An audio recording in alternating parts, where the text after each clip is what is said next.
We've seen 4 hours of 1 hour sprint races here so far this season, and this week, the penultimate round is the first time that our drivers are going to be going for 90 minutes in this championship.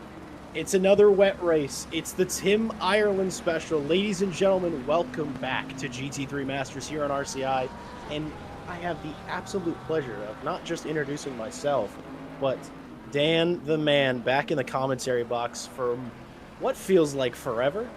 And of course, yes, Ash Bibby giving us the pretty sights and sounds of the Nürburgring GP circuit where we are today. Dan, how are you doing, my friend? What a lovely introduction, Jack. How fast they grow, don't they? Yeah, it's really good to be back. I mean, RCI has a really close place in my heart, although busy schedule, school, whatever, sometimes or maybe always seem to be catching up. But it's lovely to be back. Lovely to be back on a circuit I very much like as well. We've had Indianapolis in on this calendar, Laguna Seca, Donington Park, Red Bull Ring, and we resume our European tour, so to speak, at the beautiful Nürburgring track. Jack, given you're American, how well do you fare on the Nürburgring? I haven't actually had too much experience on this track. I'm very I'm meh about this circuit. I know a lot of people love it. I'm just it's one of the circuits. I vastly prefer the full 24-hour layout. There's nothing quite like that. But it's a good circuit. It tends to go well. It tends to provide good racing. And the exciting thing today is, well, full transparency, the way that this round was set up, it was not set up to be a torrential downpour as we're seeing right now. It was set up to be a sort of a varied weather schedule, and how Assetto Corsa Competizione does weather is this is exactly what's going to happen, and that's exactly what's translated into the race server. So a little bit of variance. Practice, torrential. Qualifying, currently, torrential. The race could be dry for all we know, Dan, and I'm almost sort of hoping for a dry race. I think some of our drivers are tired of the rain already, but we'll see. We're a good 5 minutes in the qualifying. Dan, you're new to this championship, but you're certainly not new to ACC and not new to these cars. Does it feel like a homecoming for you?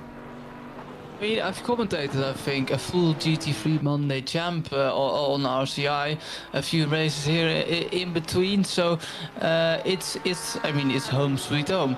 It's my cozy living room right here, so to speak. And I think, speaking about being comfortable, I think all of these drivers are relatively comfortable. I mean, we have just names we can recognize throughout the board, names who have done more races on ACC here at RCI, more than I can count. So I'm sure, even though these are difficult conditions, these drivers like Nico Kumpu, who straight up goes to pole position, there's not much room in between Lorenk and Kumpu, but surely they're probably more comfortable than I would be in these conditions. Oh, that's absolutely true. No, it's been a really, really good season so far. A good season of qualifying for sure. It's always been super tight at the front of the field. It's kind of been tight all the way down. I must say, I'm a bit surprised right now that Martin Lawrence is not. I know he just got deposed from the pole, but how we know about what we know about Martin Lawrence as far as his ability in the wet. He's known at RCI as Check Jesus for his ability to basically walk on water. So I'm very impressed that Nico Kumpu has deposed him for the moment. There is still a full 8 minutes. So who's to say for sure? Everybody is on circuit except for Joe Dauber. And those of you who've been watching a lot of this series know that that's no confusing thing. He loves his last two, wherever he ends up in the standings by the end of the race. He loves starting from the back of the field, always gives him an exciting time, gives us something to look out for in the box, which is always appreciated. But Emil Plate now, another GTR driver jumping up to 8th. We have Mike Redford, clearly more comfortable this week in qualifying than he was last time around. It took him until the very final lap to put in a valid time, so good to see him on the board already. And it seems to really, I mean, each round we've seen maybe 1 or 2 cars sort of jumping up past the rest, sort of see Paxton. It's like, all the Ferraris are going wrong. The Porsches seem to be going wrong. And this week, the rain is the great equalizer after all, Dan. And I think it's really anybody's game up at the top of the field.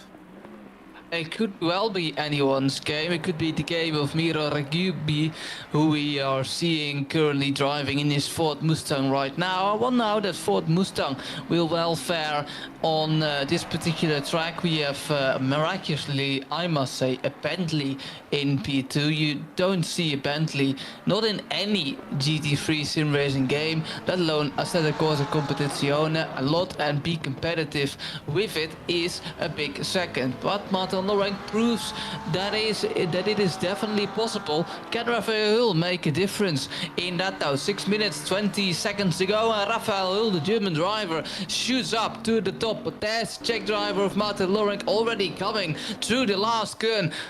Does the Bentley have a better lap in his power? Yes, he does, and what a mighty lap it is from Martin Lorenk.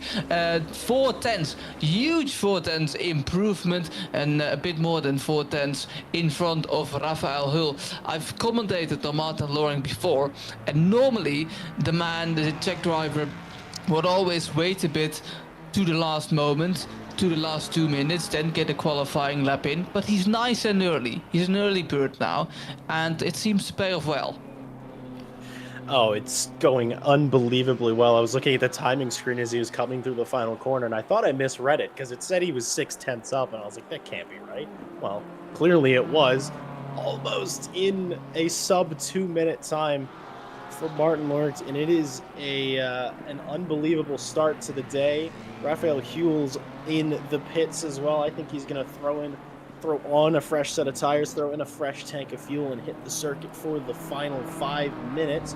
On board with Hugo Duby now, one of the few BMWs, and, well, they've seemed to sort of go decently. Hugo Duby having a couple of good results here and there. And one driver that I would like to just talk about early on is Adam Krexke in the McLaren. Last week, we learned about this driver. He showed up on the scene, and his mom came into the YouTube chat during the stream to tell us that that is a 13-year-old driver going wheel to wheel with some incredible sim racers. And the level of racing maturity that we saw at the Red Bull Ring was nothing short of incredible. So I'm crossing my fingers that the rain doesn't hamper his abilities too much, and that we'll get to see another Adam Krexke special. As well, we are considering doing an onboard lap to see how he handles the GP circuit, but of course he pulls over and decides to pit in for probably the final time in the session. Dan, do you want to take us on board with a lap? I know you love this circuit. Oh God, well, I love the circuit, but I don't know really how good I know it to do it out of the top of my head. Luckily, I have Martin Lorenk to guide me through the 5.1 kilometer circuit. It has 14 turns, this fantastic Nürburgring circuit, and onto the Mercedes arena we go. There's a long left-hander for Martin Lorenk. You need to be patient on the throttle, and even more patient on the throttle there, otherwise your rear steps out. It seems so far so good for Martin Lorenk. Onto the Valvoline curve, and then a left-hander. Look at the oversteer on entry when he just touches a little wet patch with the right front wheel, turns the car in nicely, and onto the Dunlop curve we go. You need to stay there on the inside because it has a little bit of banking, this curve. You can see Martin Lorenk really braking to the inside, staying to the inside, accelerating. He is touching the curb, which I'm surprised because normally the curbs are wet, and then through the Schumacher S, certainly not flat in the wet. And Martin Lorenk again seems to handle it well. Might have been an off track, but Martin Lorenk, the Czech driver, rolls so far, coming into the Michelin curve, onto the Warsteiner curve, and then your lap is almost already over. Somewhat 30 seconds to go, and obviously you still have the fast chicane. You have a slow chicane and a fast chicane, but ACC normally runs the fast chicane, which Martin Lorenk will come through now. To the left, to the right, be very careful with those curbs, very dangerous if you take those too fast or too much to the inside. Onto the final corner, into exit final corner for Martin Lorenk. That's the lap around the 5.1 kilometer circuit. Is it an improvement? Slightly so. He drops into the 195s. 50 nice. He's the first one to put in a sub 2 minute. Interestingly, he was up by about 3.5, 4/10 coming into the final corner and lost almost all of his time. So there is still more time in that car and more time that Martin Lawrence is sure to deliver. Raphael Huell now, he is coming into the third sector. He's up a bit on the timing screens. Not quite enough at the moment to depose our current pole sitter, but it looks like a good lap. It looks like a tidy lap. And the Vidal chicane and the final corner are really the only things between Raphael Huell and some good time on the board. Sliding a little bit, maybe invalidating his lap, coming over the chicane. But we'll see when he crosses the line if that time was valid. He's still up on the timing screen by about a tenth. He crosses the line. It was valid, but certainly lost a bit of time sliding around like that. Still second place for Raphael Huell, and Mike Redford is now who we're on board with dealing with the stadium section. It is the piece of circuit that I could never ever get a handle on, and is probably the reason that I don't like this circuit as much as I probably would otherwise, because, well, Dan, it's entirely a skill issue. But, you know, as I say every week, there's a reason I'm here, and they're the ones racing in the cars. Who am I to judge? Who am I to judge? I can tell you a funny story though. Now disqualifying, you know, I do it in a race because disqualifying is almost coming to its end. Mike Radford, currently P11 on a track. Can he improve? The man in the Ferrari, it seems. Ferrari mid-engined car. The engine is low beneath the driver, a little bit at the back of that car, but beneath the driver, which is really interesting to see it welfare in the rain against a Porsche whose engine is entirely in the back. If I'm not mistaken, the engine of the Bentley is entirely in the front. Yet there are 1, 2, 3 Bentley, Porsche, Ferrari. Mike Redford, can he maybe beat Peter Varga to be not the worst Ferrari or the slowest Ferrari in this qualifying session? I've seen Mike Redford do wonderful things, magical things, plenty of time. Now the clock has ticked to 0, so the pressure is really on for the Englishman. These are the final few corners of Mike Redford. Martin Loring finishes, stays on pole position. Maybe that will change. Nico Kubo also finishes, doesn't improve, and thus he will stay P3 in this qualifying session. This might be a really big jump. He's really up on his time. Almost a full second. P7. Oh, yes. I told you, he can do magical things. That was an absolutely glorious lap. A superb second, first and second sector. And here comes Matt Malcolm, hopefully to put a time on the board. He joined late. He was actually in our Discord chat asking us about the weather, and I guess he decided he would put his rain boots on and come out and go for a drive. Here he comes through the final chicane. Anything on the board is probably good enough for him. Anything's good enough to overtake Joe Dauber. And we'll see what kind of lap time he has in him. The only other McLaren on the field, getting ready to cross the line, making us wait just a little longer for qualifying to end. He does put in a valid time. Bit off the pace, but it's enough to be above Joe Dauber. And this is our qualifying order. Martin Lawrence, the guy who basically showed up a little bit late to this championship and just has been showing these boys how it's done. It's another pole position for him. And, well, I'm seeing an identical first sector between him and Raphael Huell. The man will be joining him on the front row. Nico Kumpu is on third. Miso Stubne yet again in fourth. That guy really likes the number 4. He's qualified in fourth most rounds. He's finished he has finished every single round in fourth position. I think if he had a lucky number, I'm going to assume it's 4. Wow. John Dalton is in 5th. Andy Boardman 6th. Mike Redford 7th. Thibaut Roskam 8th. Peter Varga is in 9th. Emma Plate in 10th. Philip Ria 11th. Hopefully coming to bounce back from, let's say, a tricky race last week. Mike Foxall 12th. Adams Krekske 13th. Mira Regabi in 14th. Hugo Duby 15th. Matt Malcolm 16th. And Joe Dauber starting in 17th position. Ladies and gentlemen, we have standings for you, and we're going to give those to you right about now.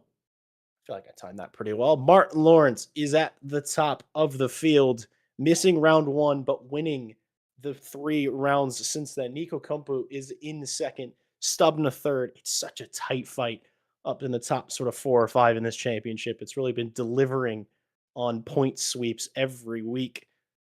Andy Boardman fifth, Joe Dauber sixth, still managing very good results starting from the back of the field. Varga in seventh, showing that if you're consistent, finishing in the midfield, you can still get a good championship position. Emo Plate is in eighth, Mike Redford ninth, John Dalton 10th, Tebow Rosscam 11th, Olivier Kierton in 12th, Mike Foxall 13th, Kevin Boss 14th, Philip Kemperdix in 15th, Hugo Duby 16th, Andrzej Batek 17th, Matt Malcolm 18th, Rhea and Reisenhauer 19th and 20th. And that's sort of, I've just realized reading off that list, we're short several manufacturers. We're short, well, actually, no, we do have a Lexus. Philip Rhea is here today, but we are short the Honda NSX, which I've so enjoyed seeing this season. Dan, and I think it's been one of my favorite parts of this GT3 Master season is the breadth of manufacturers and the difference in cars that we get to see going wheel to wheel every week. What is your favorite GT3 car, right off the top of the head? Porsche GT3, the one we are seeing right here. It's got a fantastic sound. It almost never disappoints in iRacing. I say almost because it sometimes does, but the sound is fantastic. The engines at the back, which I'm more of an oversteer guy. I don't know what about you, Jack, but I'm more of an oversteer guy instead of an understeer. So I naturally have a sort of preference to the Porsche, and I must admit, in second comes, and hear me out, the Aston Martin, because it just has a fantastic rear end. It does. It also makes a good noise, I would say. I sort of tend to go for mid-engine cars is where I find myself. I have a long-standing love affair with the Lamborghini Huracan GT3. I am incredibly disappointed that it is going to be disappearing. However, I've seen images of the Temerario, the new GT3. It does only have a V8, but it does look really, really good. So I'm excited to see that start to hit the circuit. Honestly, I think in the coming months. And the Ferrari, when I drove ACC back in the day, I did enjoy the Ferrari quite a bit. I do enjoy Mike Redford's Ferrari especially. It's always good to see because that car always delivers good action. But it's so good. I mean, just in these shots, the beautiful patented Ash Bibby drone cam grid walk that we've come to love is it's a perfect representation of what all we got to see on the grid. I'm glad to see there's a couple of GTRs that have been fielding this championship as well. They've gone pretty well, and Dan, I don't know if it's because it's a GTR, but they always seem to drift around more than any other car in this field. I mean, I was just talking about rear ends, right? The GTR has a massive rear end, and I mean that's what you get. It's big power, it's low downforce, it's again just a lot of torque as well, and that just creates oversteer drift sessions. I mean, they're probably more used for drifting nowadays than for GT3 driving, so I'm somehow not surprised. Yeah, I that's certainly to say. I don't actually know if there's any series that runs the GTR anymore. It's old, but It's old, but that gold. that being said, though, the Lexus RCF GT3 has not been updated since 2018, and it's still run. Is this It the does. final year of the RCF? Probably. I think we're going to see maybe the new Toyota GR GT3. I don't know. But it's still run, and it's still very competitive, which I think is a testament to how well that car was built. And if you look at the car itself, it looks, I mean, sure, the GTR looks like a brick, but the Lexus looks like a brick, just less aerodynamic, which is incredible because it also runs an LMU very well. Pretty popular car for a car that shouldn't be where it's at currently. So it's magical, the Lexus and the GTR. Obviously, we have the dark horse really, which in this championship is the McLaren, which is also fading because the McLaren in ACC is pretty old as well. I say old, it's 21, isn't it? I think so. I believe 21, so. so that's 5 years. That's pretty old for a GT3 car. Yeah, race cars are usually looking to be updated every couple of years. And, well, age before beauty, as some say. If it works, it works. And better not to fix it. I have been looking in the top right of the screen since we switched over to the race session. And interestingly enough, that 30-minute mark, it is showing that the rain will stop. This is a 90-minute race, as a reminder. So I think we're not just going to be seeing wet driving. We're going to be seeing some wet to dry racing and maybe finish with a fully dry, maybe not quite all the way rubbered in circuit, but I think, Dan, we have an absolute treat before us in this race. I think we do. And I mean, mixed conditions is always a pleasure, not for the drivers obviously, but for us it definitely is. The struggle and the anxiety when you're coming closer to the clear skies and the rain has finally faded, and you're thinking, when should I change tires? Do I do it this lap or do I do it the next lap? With running the risk, if you're too early, you're probably going to spin out because it's too wet, and if you're going to switch too late, then you'll lose time, obviously, compared to everyone else. So it's always a bit of chaos, it's always a bit of panic, but in a 1 hour and 30 minute race, a bit of chaos, a bit of panic is for us viewers just good for the overall entertainment. And I must admit, 17 drivers. 17 drivers is not too bad. This series is I mean, we know the elephant in the room, ACC, is kind of being put out to pasture in a lot of places. A lot of drivers switching over to new sims. I think LMU has taken a lot of the GT3 crowd. Everyone's, still thousands and thousands of people are on iRacing every day. A lot of people anticipating a set of course Evo to be the next big thing, though that's still in development. But this series has been unique in that we've had 17 to 20 drivers for every single round, which has led to as tight of a championship as we have. And I think that's fantastic. It's the old guard of RCI, the Masters, dare I say, the GT3 Masters perhaps, is just delivered us some great racing over the past few weeks. I'm super excited to see what this week will bring us. It's the first of the 90-minute races, the Boatley leading us off at the green flag. We'll see if he gets as good of a launch as he usually does. The flag should wave at just about any moment. Anticipation is rising, and it's a green flag. We are green and going. The Bentley off to a superb launch. Same with Raphael Kuhl, basically leaving the rest of the field in the dust. They're just about a little bit too wide.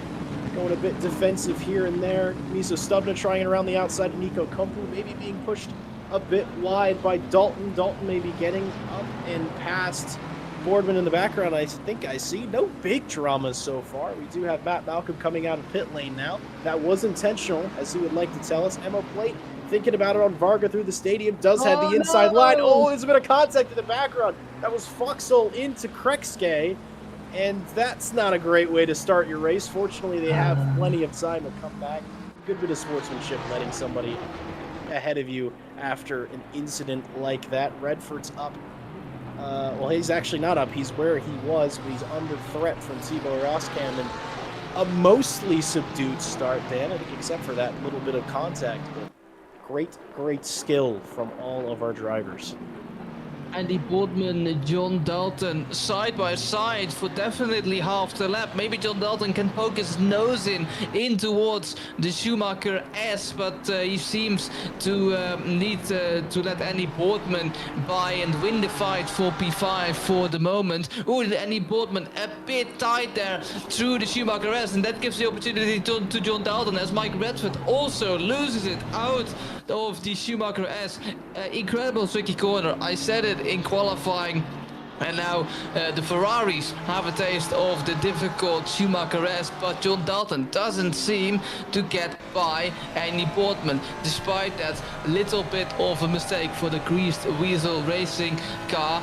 And now maybe John Dalton can have a little bit of a look. Obviously they're going to try it in the fast chicane, and that's something you need to be aware of as well. Look at the spray coming off that Ferrari that is blinding Andy Boardman in the cockpit. It's not fantastic to drive behind a Ferrari so close.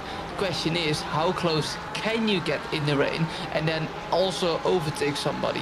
These are challenges everyone obviously has in the rain, as the Aston Martin of Mises very, very deep. He's off the track. Yeah, I think he tagged the back of Nico Kumpu there in the braking zone. And Kumpu, fortunately, getting back onto the circuit right in the way of Dalton. We'll see what that looked like from the replay. Yeah, he's just deep. I think Kumpu sort of maybe changing his line just a bit under braking, and it's a shot in the rear. Fortunately, not losing too much. We do have live stewarding again this week. They will certainly be looking at that among all the other incidents. I think a car briefly just disappeared off the circuit. I thought I saw one. We might have missed somebody. Someone might be having a bit of connection issues. We'll keep our eye on that for sure. Our top three. Oh, there Stubna goes, letting Nico Kumpu through. Level of sportsmanship we've seen in this series. It's unbelievable. But he's going to immediately come back at him, as any good racing driver does. Like, I'm going to let you through, but now you're through. It's immediately back on. Fantastic sportsmanship. Everything's sort of back as it was. But that has released Andy Boardman a couple of seconds up the road. Oh, it's a Porsche off in the background. I think it's Thibaut Roskam. It is Thibaut Roskam losing it out of the Schumacher S. Maybe going up on the curb a little bit too much. We'll see. On the exit, he's got the two cars. Oh, it is. Just comes off a bit. Spins him back around. Fortunately, he's pointing mostly the right way, so he can get back going once it's safe to do so. A couple of drivers struggling. I think that's Dauber, who's now going very slowly. I think losing it a bit. Well, he's just sort of sitting there.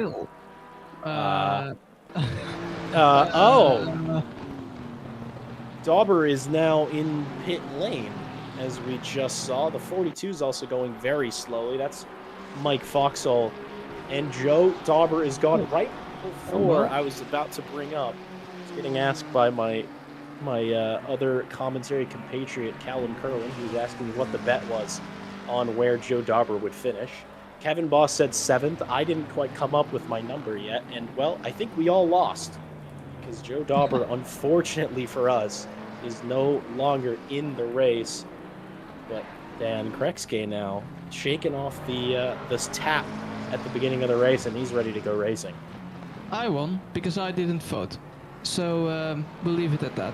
Adam Krexke, the Swedish driver, a little bit of a loose rear end there, trying to chase the Ford Mustang in front of him. See if the young Swede can close the gap, maybe even overtake the Ford just ahead of him. It's for P11, P12, valuable points in the championship.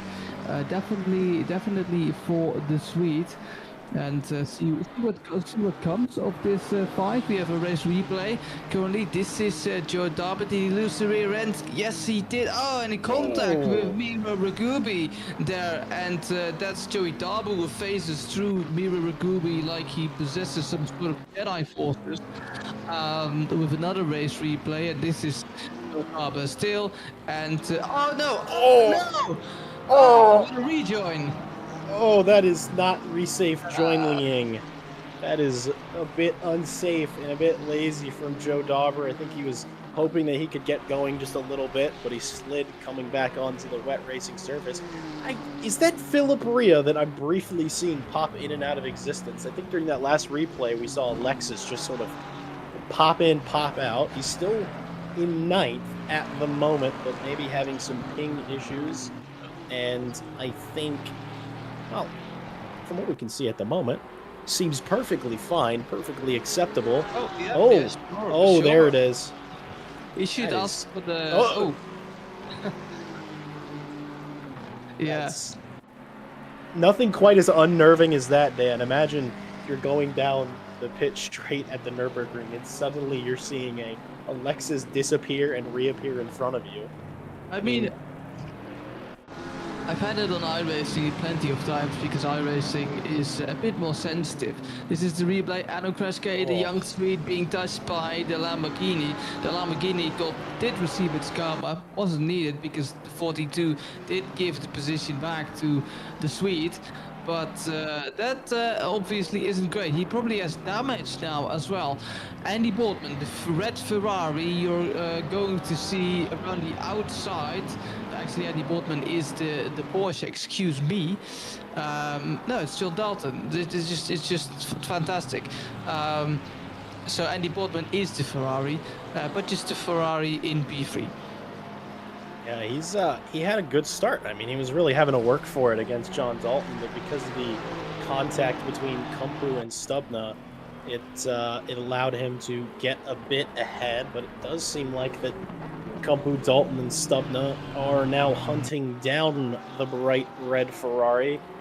Huell and Lawrence, this is what we've seen the last couple of rounds. Those two sort of leap away from the rest of the pack. Huell, I think this might be a similar thing again this week, not quite having the pace to chase down the leader, but having enough pace to hang with him, at least for the moment. I think Stubna, though, might be one of the drivers that's off to not the greatest start to the race. A little bit of contact early on, as I said, but fighting back, certainly Dalton got through at some point, but any of you that have been paying attention to this series, you know that Miso Stubna will never back down. The defensive champion is just perfectly happy to sit either ahead of a car or right behind one for the exact moment.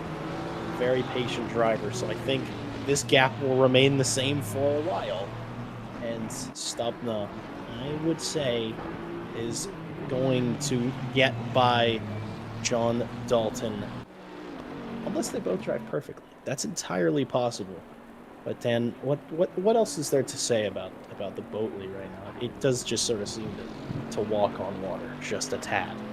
I was about to say, it fits perfectly, doesn't it? Boatley, it rains, it's the best boat as a car on the track. I think Martin Lorenk is pretty happy with his boat right now. I'm expecting at some point in the near future to see the pirate boat meme coming up on Instagram from the POV of Martin Lorenk, which we're seeing right now. It's a bit of a struggle though, as he has a pretty scary amount of oversteer coming out of the Schumacher S. Again, such a tricky corner.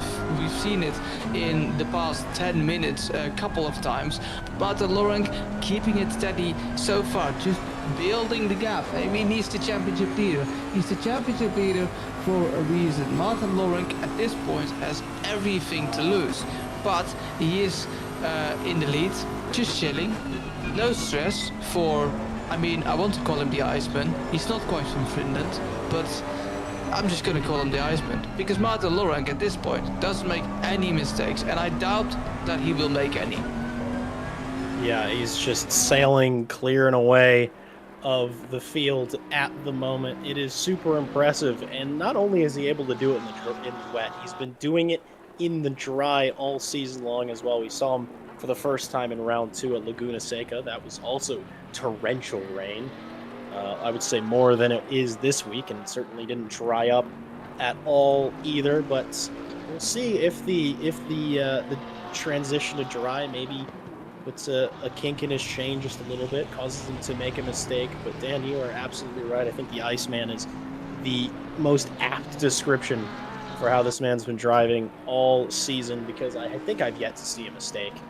And I wish I could say the same for Raphael Huell. There was a big mistake in round 3 around Donington that I think, well, not I think, I've done the math, and it certainly took him out from leading this championship for the moment. He is sitting in 4th, but it is so close between him and Martin Lawrence. Only about 16 points from him to leading this championship. So mistakes are costly, as I like to say. Racing is all about the fine margins, Dan, and conditions like this, I'm sure you know as well as I do. You break 5 meters late, you put 10% more throttle you should on the exit of a corner, and it can all disappear in a moment. It can all fall apart, and there's nothing really to add to it, and it only gets harder and harder once the race progresses. I mean, within the first 30 minutes, first 45 minutes, you're pretty focused, and then after that point, little mistakes start to creep in. Luckily for these drivers, in about 10 minutes, the rain will stop, so the margin for error, if it dries up quickly enough, gets a little bit bigger, but then you can still make a mistake. It's all about avoiding the fatigue, especially at the end of the race. I mean, it's the first 90-minute race of the season. Of course, our last 2 rounds will be 90 minutes, and I'd argue, Jack, the last one, if it's with rain, I hope it isn't with rain for these drivers. The last one is pretty tricky as well on the mountain. Oh, absolutely. This is just a little taster. I think this round maybe gets the drivers prepared for that 90-minute drive, maybe sort out how they need to treat, the car, how they need to treat themselves to make it an extra half hour. But as soon as you end up on Mount Panorama, I feel like any plans you had, they're basically out the window. You're basically staring down death at every opportunity as soon as you go up the mountain, as soon as you come back down again. I'm sure a lot of us watched the 12 Hours of Bathurst, or at least caught some of the highlights, and there's Philip Rhea still bouncing around, but I don't really need to explain which crash I'm referring to when I'm referring to the big crash at Mount Panorama. But I was happy to see that everyone ended up okay, because that was a huge incident. I was about to say, currently the driver of Ria is hopping around. Kangaroos were also hopping around until they didn't. We'll just leave it at that, and that kangaroo joke is definitely coming back next week. So put it in your agenda or on your bingo card. Dan's kangaroo joke. That's definitely in next week's race, and someone who will hopefully try to finish in front Miro Ragubi is currently this man, Adam Kreske, if I pronounce his name correctly. Oh look, and Ragubi has a slow exit, and now does he do the Swedish no, the Swedish driver, the up and under for the Belgian driver against the Swede, but side by side they go to the chicane, to the very fast chicane. Ragubi has the better line, he shoves Adam a little bit wide, but he sticks in there. Ragubi gives the place back, or does he? Side by side to the chicane, that can never go well. No indeed, the fourth driver goes onto the gravel, cutting the chicane, but this fight isn't quite over yet. Is it a touche? Nearly. Oh my god, these two drivers are still side by side, but the Swede now has the momentum on the straight. If they don't touch each other, it's getting tight, it's getting really tight, but I think the Swede has it. Oh, I think he does. This is unbelievable. They're just touching each other, going down the main straight in the wet. You'd normally see this kind of racing in the dry. These two are not put off by it even in the slightest. That was unbelievable stuff. And I'm going to remind you again that this driver, Adam Kreske, is 13. I didn't have enough control to do much of anything at 13, let alone drive a well-simulated race car in the wet. That was unbelievably good driving. Super respect from both sides. I think Ragibi playing the right sort of sportsmanship game, giving his positions up, maybe lifting off a bit, knowing that, pushed him off the track. Probably shouldn't have done that. Got the chicane. Maybe shouldn't have done that. Maybe I'll lift off a bit, and sort of giving and taking the right amount to end up with one heck of a fight. And, ooh, 15 minutes in, 16 minutes in, I think we've got plenty more going on. Miso Stubna, speaking of, it is that moment. Miso Stubna saw the opening on John Dalton and is now going to begin to go for it. The track comes back towards him, and it is moved on for the moment. I don't know, he did have a bit of a poor exit. It is a straight that's not quite a straight, but it is a long one. Here comes John Dalton back, maybe thinking about it in the braking zone. You definitely don't want to go too wide. You don't want to try to out-brake each other through the chicane, making it through pretty standard, pretty clean. But that's what I was sort of referring to. Miso Stubna is the kind of driver that they're going to wait as long as it takes. Fortunately, didn't have to wait as long as they've sort of used to, but ahead of John Dalton early on, and I think his sights properly set on his championship rival, which is Nico Kumpu ahead. P5, there's only one place from P4, which he has finished every race in P4, qualified P4. This race, currently, Nico Kumpu drives in P4. He's chasing Andy Boardman for the final podium spot. Crucial for Nico Kumpu if he wants to stay in a championship battle. He's currently only 9 points away from the championship leader Martin Lorenk, who's currently still driving quite dominantly in P1. That means that Nico Kumpu has to do absolutely everything to get a P2, which he hasn't achieved yet. He won in the first race, then 2 P7s in round 2 and round 3, and a P3 in round 4. Means, especially if you're running P4 now, Nico Kumpu definitely has to step on the gas a little bit harder than anyone else around him to scatter that P2 together. Goes a little bit with some oversteer into the Schumacher S. Ferrari against Ferrari. Could well be a fight longing to happen. Yep, this is the first time we've seen equal machinery so far today. There's no exploiting weaknesses. It's all down to the drivers in the box. Who has the better driving style? Who maybe has the slightly better setup? It has been Kumpu chasing down Boardman throughout the race. I think he's the driver with the advantage, but, you know, quicker lap times is one thing, but overtaking a driver on a circuit such as this in these conditions is a whole nother matter altogether. They're coming out of the final corner. Nico Kumpu is as close as he's ever been. I don't think he's going to be quite close enough to do it on the brakes. There's still 2.5, 3 car lengths between the two. He is closing ever closer in the brakes, though. He does seem to have a bit more confidence into the first corner, but not making a move this time around. But I don't know, Dan. I feel like I smell it coming.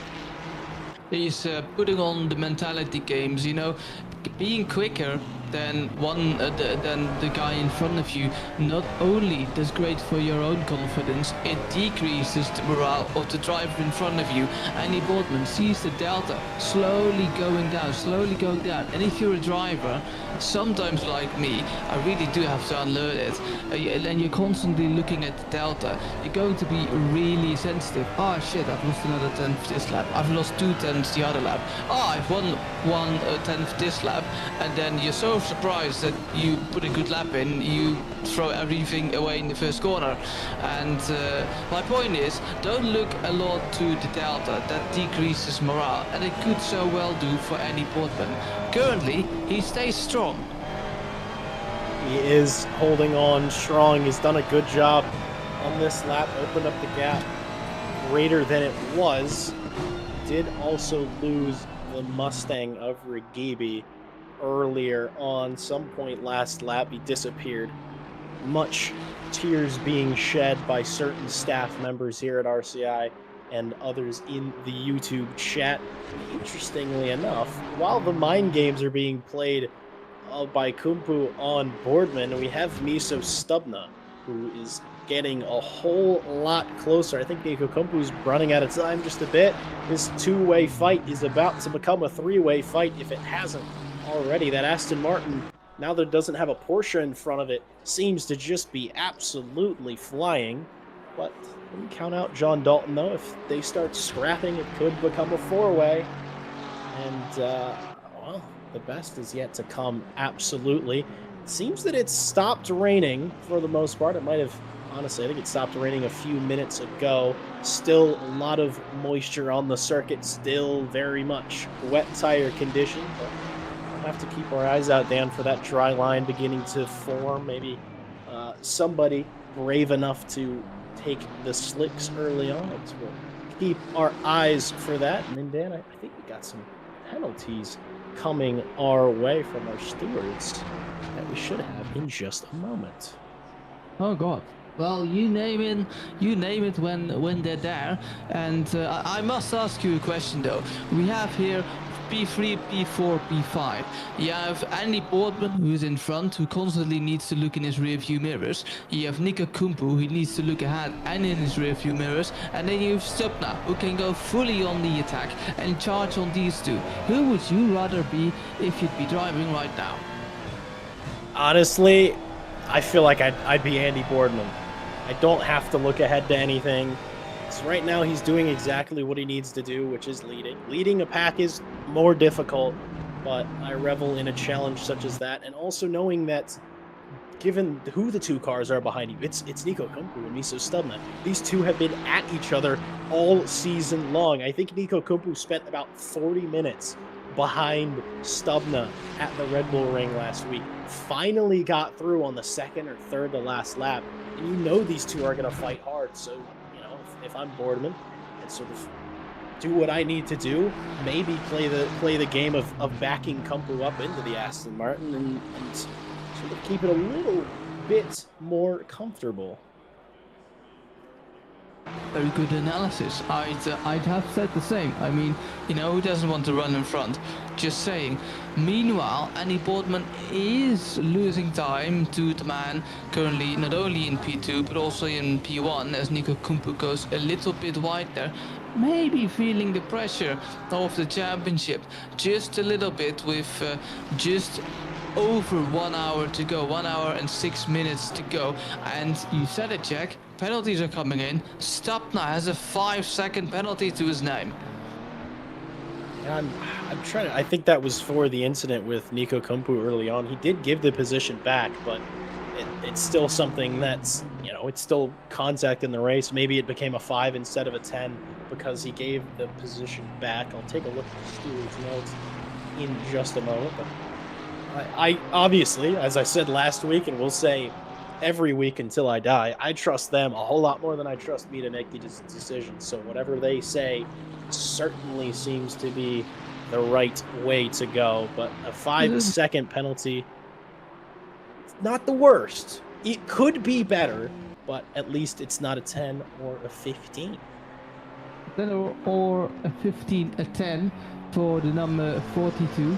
Avoidable contact. The 42 is already out of this race as Thibaut Roskam now is eyeing up a move on the young Swede. Yes, indeed, that's true, because Miro Ragubi is out of this race. Thibaut Roskam, outbraked himself severely, but so did the Swede. It's enough, though, for the McLaren to gain that position back. Thibaut Roskam a bit too happy on the brakes, a bit too late, and therefore catching himself by surprise, probably. And also the McLaren, who had to do an up and under when I was looking at the steward's sheet. But currently, the man in P11 still holding on to that P11. And I wonder, Jack, what's happened to Miro Ragubi, the fourth, who is not on this list anymore?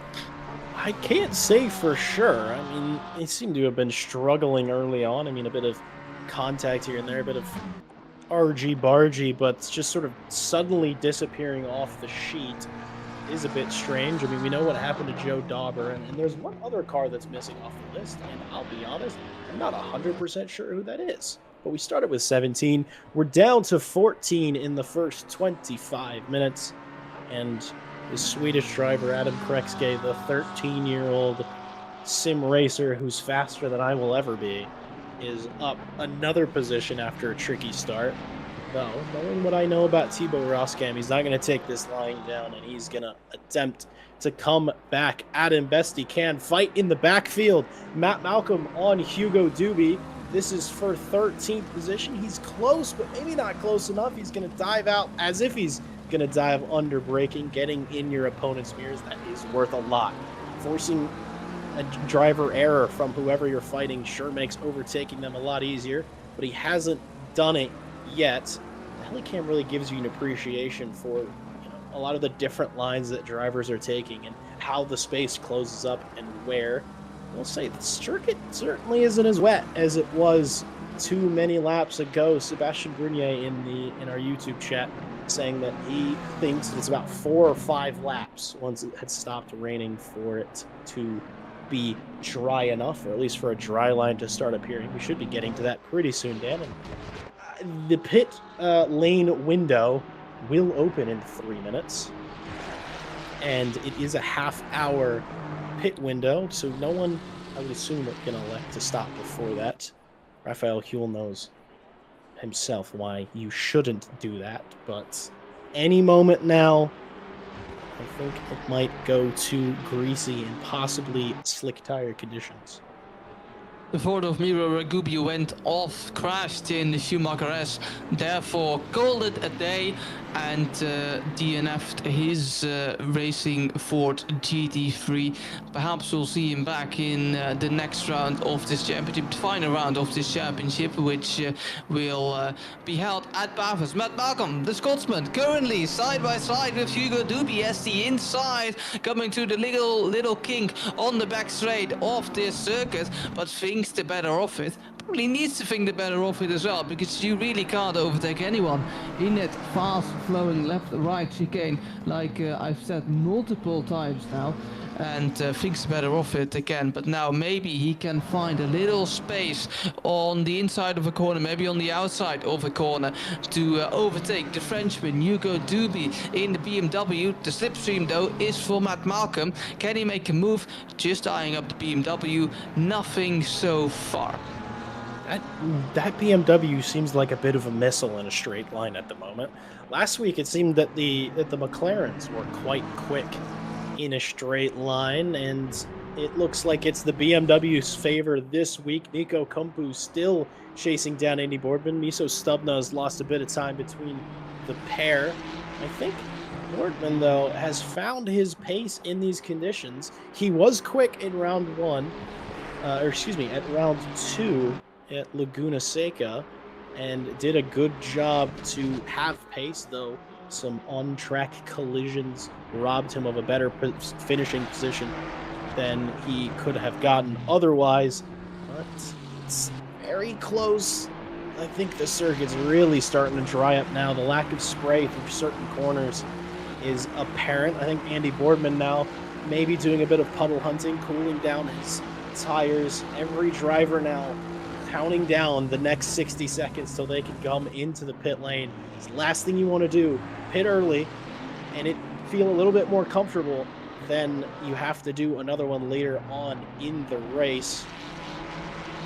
Boardman doing a fantastic job to defend so far, and then so is Hugo Duby. He is holding back that McLaren like his life depends on it.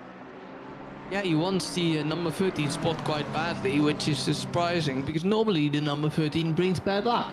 But so far, Hugo do be quite keen on keeping that position again. In a McLaren sandwich so far, with nearly precisely 1 hour to go, still has the Scotsman on his tail, and yes, see if Matt Malcolm can overtake the Frenchman anytime soon. Meanwhile, Stubna is still close to Nico Kumbu. Nico Kumbu is still close to Andy Boardman. No change in that, as the pit window for this race opens 30 minutes. But, there's really big buts. Imagine you're Hugo Duby, Jack, and you're going to pit right now, and it's currently dry, and it dries up too quickly, and you haven't changed tires. What do you do? I mean, I'm looking at the lap times, and they are still dropping. Times are still improving. They're coming down to about 2 minutes. Martin Lawrence, this past lap, actually did a 59.9. So he's still improving on the lap time. So clearly the wet tires working in the greasy damp conditions, but the thing they need to be cognizant of is what do those tire temperatures look like? Because the big thing that starts to happen isn't necessarily that the tires stop working, but the extra tread, the extra rubber, the hardness of the compound sliding around on a dry surface really just starts to heat up the temperature and just they fall off like a rock. Miso Stubna very, very confident on the brakes, almost coming into the back of Nika Kumbu, but knowing that he's got it all under control, I wonder who's going to be the first to bite. I'm a bit surprised to see, well, I feel like somebody, if I was sort of running in 8th, 9th, 10th, maybe around the Rhea Redford area, I would maybe consider, maybe I don't have the pace to gain more positions than where I'm at. Let's try it on the wet tires. Let's be the one that does it first, because you don't have too much to lose, but you do have the most to gain. But no one pitting yet this lap. It's still the BMW on the McLaren. It's still the BMW front engine missile versus the mid-engined British. It's still very fast, but what's like slightly slower than a missile? No, rockets are also really fast. Slightly slower than a missile. Yeah, but well, I don't know. Yeah. Obviously, the people don't hear, as you just said, a Volkswagen Golf. He's really happy with his new car, that's for sure. I must also looking to the chat. I read Kevin Boss, but workhorse. Gotta watch the rest after. How dare you? How dare you put work before RCI? Incredible. The Kevin Boss apparently so experienced with RCI, still needs to be educated on a few things here and there. Back to the series business. Mike Redford currently in P7. Ferrari against Ferrari as my co-commentator is absolutely losing it. So I'm putting you on the block. Back to you. Oh man, sorry. It's just that's some good quality stuff right there. Not many people are brave enough to shout at Kevin Boss, but I put it to you. It is Redford on Varga. I feel like a fight that's maybe been brewing a bit. There's the Lexus of Philip Rhea quickly in the background. The teleporting Lexus. I don't know. There's some sort of pun there that I'm sure will come to me within the next 56 minutes. I'll come up with something. We'll say. Very good to see Philip Rhea having a much better, much cleaner race than last week. He, let's just say, struggled quite badly and was not looked upon favorably by the stewards in last week's race. But kept their nose clean, doing some good racing, teleporting around, but, well, not teleporting into the back of people. It's still, this fight could go any which way. I sort of initially thought that maybe it would go the way of Kumpu overtaking Boardman and sort of sailing off into the distance. Then Stubna came into the back of the picture, and I was like, maybe Stubna's going to find a way to get through on Kumpu. But I honestly didn't think that Boardman would have the pace to hold them both off as well as he has been doing. Super, super impressive drive. Obviously, not to take anything away from Andy Boardman, multi-time Monday champion, Monday series champion, super, super quick driver, and overall swell human. He's having a good race so far. Track is now damp. It's going to get closer and closer to greasy. And our weather correspondent, or our track correspondent, Sebastian Brunier, keeping us up to date in the YouTube chat, is thought about it there, Nan. And do you think any of these drivers are getting impatient? Strap your seatbelts, ladies and gentlemen. Put it in first gear. Put your eyes on focus because, well, it's about to get loose right here on the Nürburgring. Miso Stupna was looking quite far, quite directly for a move on Nico Kumpu, the man who is now looking to maybe get a move in for the for P3. It seems that these drivers all have different strengths and different weaknesses around the track. Nico Kumpu is a little bit slower in the chicane. He's a little bit slower through the first part of the track compared to the man in the Aston Martin driving directly behind him, as we now ride on board with Andy Boardman. And look how close that Aston Martin already is to the back of Nico Kumpu. This is all good news for the Brit driving in third place, because if these two drivers start fighting, squabbling over third position, over fourth position, then Andy Boardman can surely, slowly maybe, drive away, because Stupna thinks the better of it, and so they remain in formation.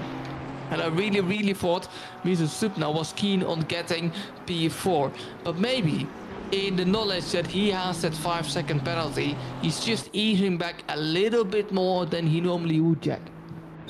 Yeah, I mean, I feel like if I was, Stubna, there's two minds. It's, do I push as hard as I absolutely can to try to gain as much time to offset the 5-second penalty, or do I keep it clean and not make any mistakes and hope to make that time up later? And I think, Dan, you make a good point.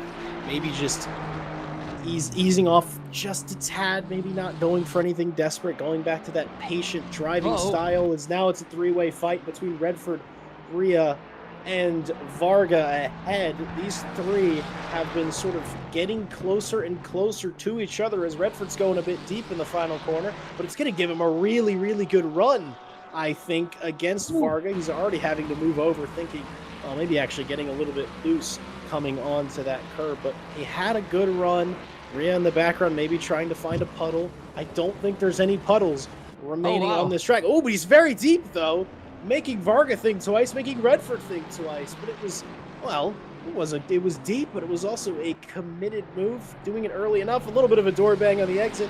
Redford running a bit wide into the Lexus. And this is all good news for Peter Varga, maybe giving him a couple corners of breathing room, giving them a little bit of space. But it was normally I'd say a day late and a dollar short on the brakes for Philip Rhea, but no, he almost nearly made that work. And it's very good racing in these very tricky conditions.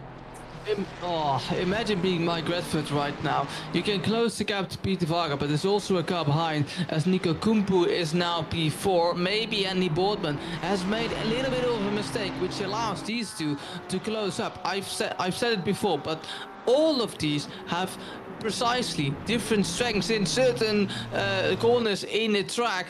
As we briefly looked at John Dalton, currently in the John Dalton zone. Oh look, there goes Andy Boardman, very wide, made a mistake into turn 11 if I'm not mistaken, and that allowed Nico Kumpu to get through. And now maybe Mikko Stupna on the outside, yes he does, and now running into the chicane. Surely they don't go side by side, surely not side by side, they will go side by side. My God, this is fantastic racing. They leave each other the room, and it's Andy Boardman, Jack, who dives into the pits after an incredible fight.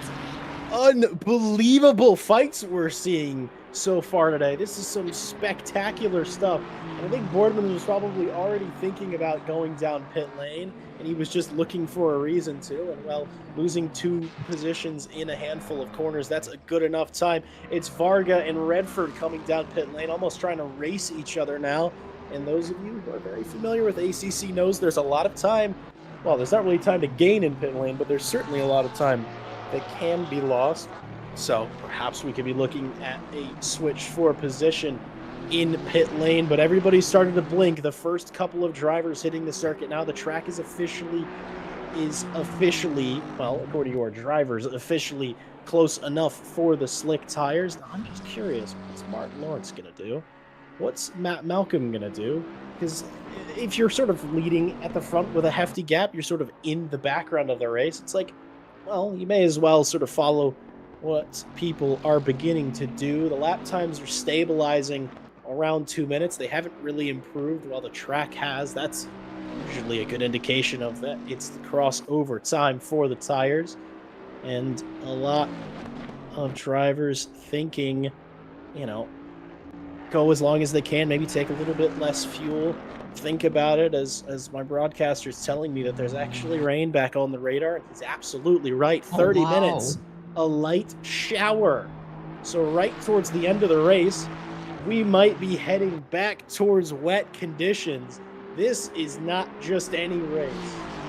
This is unbelievable stuff, and people fighting like the championship is on the line. Stubna now, knowing that Kumpu is released, he doesn't have a car in front of him, which means he doesn't have someone giving him a tow, but it's Kumpu into the pit lane, and now Miso Stubna is going to take third position from them, maybe going long, put in a couple of good laps before taking that 5-second penalty. Dan, it's the track's greasy. It just clicked over in the top right. I think a flurry of pit stops and then right back to racing action. Yeah, I mean, we saw the man who was driving in P2, Andy Boardman, struggle a lot with his tires and with his car just before he went in, and that's the point where he thought, all right, I need to now get in. But this is, I think, Andy Boardman timed it to perfection, and I'll explain it why in a second. As Fiber Roskam now gets into pit lane in Porsche, currently the lowest Porsche in the field. There are only 3 Porsches driving in his field, and I must say Fiber Roskam doesn't have a streamlined front end, so I'm not so sure what happened there for the Belgium driver. But I mean, so far so good for Thibaut Roskam in P9 when we remove Andy Boardman from the equation, because he's going to shoot up to the podium position, and I'm going to tell you why. Because Andy Boardman, he's perfectly in the right place. He made a pit stop 3-4 laps ago, and now his tires are warm. He can charge on, and maybe he's been soon enough to change to that dry tire. In front of him is not Fiber Roskam. In front of him is Nico Kumpu, the Finnish driver. So he did lose to Nico Kumpu in the end, but if they keep going, if he keeps going, and if the Aston Martin of Stubna has been out for too long, then maybe he remains in P4. Yeah, I think you might be right on the money here. I'm looking to see what lap times are getting put in by drivers on wet tires. The times aren't really showing themselves quite yet. I think everybody's coming back up to temperature on those slicks, figuring out how the circuit feels to drive, because it's conditions like this that are very difficult to practice. You ultimately, I mean, you can sort of practice it, but also no one really does. No one practices a wet to dry race. Nobody knows what that's like, so they're going to have to feel it corner by corner. And we'll see where Stubna comes out. He's got that 5-second penalty he's going to serve. Boardman thinking about it. A bit of a late move. And, well, Kumpu doesn't really give him the space. He says, hey, I sat behind you for however long, 10, 20, 30 minutes. You are going to sit behind me for at least a little while longer. But I do think he's got greater amount of tire temperature, like you said, Dan, and I think he's going to use that to great effect, getting all up in the mirrors of the Rebound Racing driver and showing him that it is not going to be like, he's not going to take it lying down. It might be a repeat of what we saw earlier. Maybe Boardman gets ahead, and maybe it's a two-way fight between the two. And Stubna, you can see him in this shot. He's coming out of the pit lane. He is going to lose out to the two drivers, hopefully not by any more than 5 seconds, and he's going to have to get those tires fired back up. The lap times have come in. These two, it's still around 2 minutes, so it's not actually any faster than on the dry tires, which I'm a bit surprised. That circuit looks pretty dry to me, Dan, but here's our race leader in the pits now, and I think if he's going on dry tires, it's time for dry tires for sure. Oh, sure. I mean, John Dalton currently in P2. Does he come in pit lane? The man who's, and I have to say it, I know, but John Dalton is driving in the John Dalton zone. Nowhere in front, nowhere behind. He's just currently chilling, as John Dalton is almost always doing for the nearly on pace driver. But coming into pit lane as well, probably as will the Nissan be. Emmo Plater, the Dutch driver. Normally those drivers are good in the wet, currently well faring in provisional P3, but will drop down towards P12, P11 I reckon, Emmo Plater, in the only Nissan GT3 in this field, the number 71 driver, as we watch him now come into pit lane, coming in for probably his final stop, unless the rain comes down heavy, and in 30 minutes the rain comes down heavier than earlier forecasted. So this is going to be really interesting. I'm really excited for this end. We have a wet beginning, a dry in the middle, and maybe a soaking wet, or at least wet in the end. This is going to be insanely tricky, and maybe we'll have some championship drama in the end as well. The man who has surprised everyone currently is the German driver Raphael Hull, currently in P2, driving a fantastic race. See if he can catch up to Martin Lorek. It's difficult, but also in no man's land. Jack, if you're Raphael Hull, you're chilling in P2, you've got no one in front, no one behind. What's your mindset? It's one of the toughest things to be in, is to be in a John Dalton zone, because you don't have anyone ahead of you that you're really comparing yourself to, especially because it's the race leader and he's unbelievably fast, and you got to stay focused. There's no one behind you pushing you forward, so you have to compare yourself to your own lap times. You got to be like, all right, I got to stay consistent, got to stay calm, got to stay relaxed. That is difficult. That's sort of the mark of a good racing driver, is can you be consistent? Consistency is everything, especially with ever-changing track conditions. But I am, as you said, Dan, I'm in complete agreement. I am so excited to see what happens when that rain starts to come down. Is it going to be torrential enough that it soaks the track and mandates wet tires? Is there going to be one brave driver, if that happens, that sticks it out on the wets, or sticks it on the dries? I hope so. It would be wonderful to see something as unbelievable as that. Miso Stubna, that is the answer. He lost about 5 seconds in the pit lane extra, but unfortunately coming out behind John Dalton, a position he was in before, though this time it's a bit bluer skies, it's a bit greener grass, and it's a bit drier track. Miso Stubna now trying to overtake the Porsche, catch up to his two fighting buddies for the podium. It's not going to come easy. Dalton's out of the Dalton zone, Dan, and I think he's got a smile across his face. Quite poetic there, but I think he does. I think he definitely does. The question is, how difficult is John Dalton going to make the life of Stubna? John Dalton, we all know, very experienced driver, very calculated driver, if I may say so. And I think John Dalton knows, as soon as Stubna wants the overtake, I'm just going to let him by, because there's no point in fighting Stubna and just losing time to the cars ahead. The gap is 6.3 seconds now. The gap is a little bit expanding over time. Maybe, just maybe, Stubna can be faster than Boardman and Kumbu, can overtake Dalton, and then Dalton can just drive with the slipstream of Stubna, and maybe catch the other two guys as well. Lots of possibilities. We are halfway through the race, but still anything can happen, especially with rain. But everyone's made their pit stop. We've started with 14 drivers currently. Matt Malcolm, the Scotsman, is last, probably battling Hugo Duby at some point in this race. Yeah, I think so. And you're sort of cutting into a wonderful thing about motorsport, is the kind of mind games that you play. It's not just about, who's faster than who. It can also be who has the better in-car strategy. Letting somebody through who you think is faster than you, and then following them, learning their lines, figuring out what they can do, and importantly, getting that slipstream can get you further afield than you possibly could on your own. And I know John Dalton fairly well. I've been in a commentary box with him. He knows himself some motorsport. He knows the things that can be done and things that can be gained. He's a very smart driver. So I guarantee he's weighing that in his mind of, do I let Stubna through, or do I just have a little bit of fun and go for some good old-fashioned wheel-to-wheel with this Aston Martin? If I was him, I'd go for wheel-to-wheel. I'd go for the. I'm here for the racing, so I'd absolutely go for it. Not let him through, but not fighting too hard.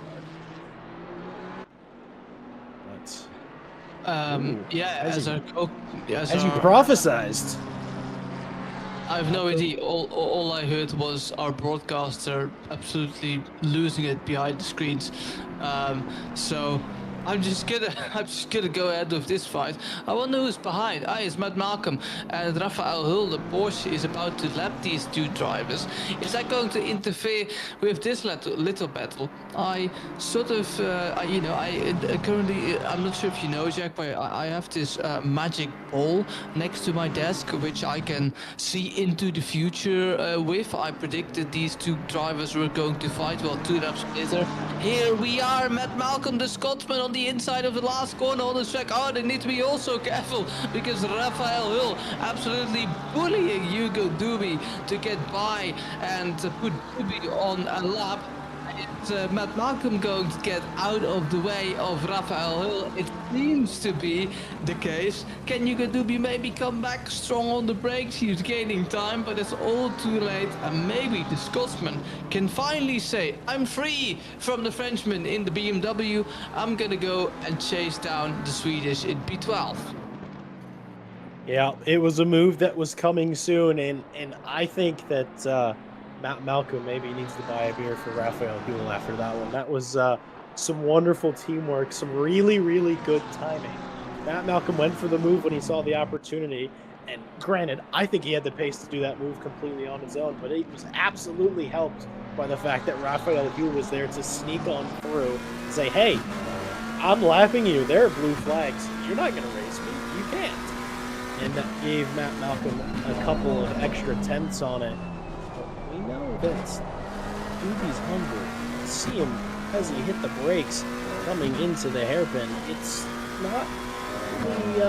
not really in any driver's DNA to just give up and say, that's it. He got past me. Shucks. Looks like I won't be able to catch him back up because look, he's going at him yet again into the brakes. He had such a run coming out of the Schumacher S's and just dove down on Matt Malcolm, never giving up. This fight's back and forth. In half a lap, they've swapped places. I wonder, they might be looking to do it again because Malcolm doesn't quite have the run coming down to the chicane, but maybe on the exit again. There's a fast one in the final corner. Yep, Doobie's up on the curves a little too much. He might be pulling a fast one. Didn't we just see this a moment ago? I feel like we did. Deja vu all over again. Matt Malcolm, though, a bit deep into the final corner, but fortunately getting his foot planted. But damn, that BMW whistle. He might close him right back up again. We're where we were 1 lap ago, but a lot more has happened in between now and then. Absolutely stellar stuff. I don't think the hour or so of racing that they've done so far, Dan, I don't think that's killed their spirits at all. They still want to race like animals. Don't text and drive, people. It's what Mike Redford sometimes does when he's in the John Dalton zone. He just texted us in the YouTube chat. Not the best race so far for me, but I'm doing all right. Someone tell Varga to slow down. Well, I hate to break it to you, Mike, but perhaps chatting in the YouTube chat doesn't help as well. No, we've seen this before. Peter Varga, P7. Let's challenge Peter Varga to also chat in the YouTube chat to make it equal. McLaren rules. Papaya rules, Jack. Papaya rules. Well, considering papaya rules seem to be this figment of imagination, could mean whatever it wants, I think that does fit under papaya rules. Varga, if you're listening, it's only fair. I'm going to need you to tab out of ACC. I'm going to need you to open up youtube.com/RCI TV, join the stream, and start typing. Maybe you and Redford can talk about your feelings in the race chat. But Mike Redford is the most proficient texter and driver I've ever seen. Matt Malcolm is in the pit lane very suddenly and very randomly. I think he might have had some sort of connection issue. I believe we're going to hear from him in 2 seconds. He's going to send us a message. That's unfortunate. Why don't we drop Matt Malcolm in the voice chat if he wants? Only in the voice chat. Didn't properly secure my throttle plate. That's so unfortunate. That's. I'm going to assume he's very much referring to his throttle pedal on his rig, and it came off. So, well, instead of all gas and no brake, it was all brake and no gas for Matt Malcolm, and that is deeply unfortunate. That's the closest thing we get to a mechanical failure in sim racing. I mean, I've said it on RCI multiple times here, and I haven't said it in a while. Coincidentally, I'm going to say it here at RCI again. I always, I see these mechanical issues with throttle, with feedback, TV, whatever. It's the same as technical issues in real life. You sometimes get an engine failure, you sometimes get a gearbox failure, and the same happens with your steering wheel. Sometimes things just break or disconnect, and excuse me, there's nothing you can do about it. But that's not only part of real racing, but it's part of sim racing as well. I mean, I'm still racing on a TV, and sometimes the TV obviously hasn't detected any input, and then I'm in the middle of a race, I'm in the middle of a three-way fight, and then my TV pops up with a message: 5 minutes until your TV shuts down, and I can't reach my remote.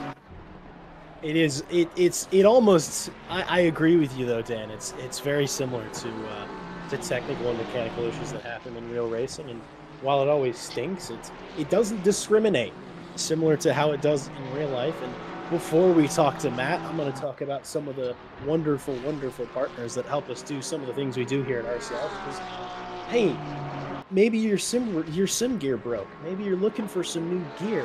Oh, I have such really good news for you. You can check out our partners at Ready Set Sim for all your sim rig building needs, whether it's the rig of your dreams or of your budget. They'll get you sorted with their RSS rig builder. And specifically, if you're looking for some awesome direct drive hardware, check out our friends at Moza Racing. Their stuff is wonderful. What more can I say? Super high quality, super, super well priced. I use Moza Racing stuff. I know many other people who do. They're sort of new to the scene. Well, they're not that new anymore, but they've come onto the scene and absolutely given some super, super great stuff. So check them out. If you're looking to gain some lap time, become as quick as some of the quick guys, well, it's a little bit of coaching, a little bit of setups, a little bit of knowledge, some apps and tuning can help you out. And if you're looking for that, there's no better place than at Coach Dave Delta. Everybody knows faster lap times begin with Delta, and you can check them out in the links in the description below, along with all of our other partners and all of our information of how to join us either on Discord or on Simple. We got new championships getting ready to start. I'm sure we'll talk about that in a little while. Continue on with our partners as we're getting the driver's eye view of a race leader. Fortunately, this might be the first time I've ever started a partner read and nobody's actively just started racing each other. It always seems to happen. So I'm very excited. That does, anybody who's listening, that doesn't mean start. Give me like 2 minutes, and then you can start racing. If you're looking for deals and on PC titles, not just sim racing games, excuse me, check out Green Man Gaming. I peruse their stuff regularly. Even before I started doing stuff here at RCI, they're wonderful. I like deals, and what better deals and stuff I already buy than just some nice discounts. They have discounts on existing titles, exciting new releases, racing games, all the things in the world. If you play games on PC. Check them out. And we have our wonderful VR partner, which is Pimax. Unbelievable quality, unbelievable resolution, and an unbelievable opportunity, which is we have an exclusive RCI discount code that you can get by following the link in the description. Finally, special thank you to Motorsport UK for having us as a recommended community. They are wonderful, and we appreciate them selecting us, noticing what we do, and that we do good stuff. Dan, we do good stuff, right? Do we? Do we? Yeah. No, we do. We do. We I do. was nervous. We do.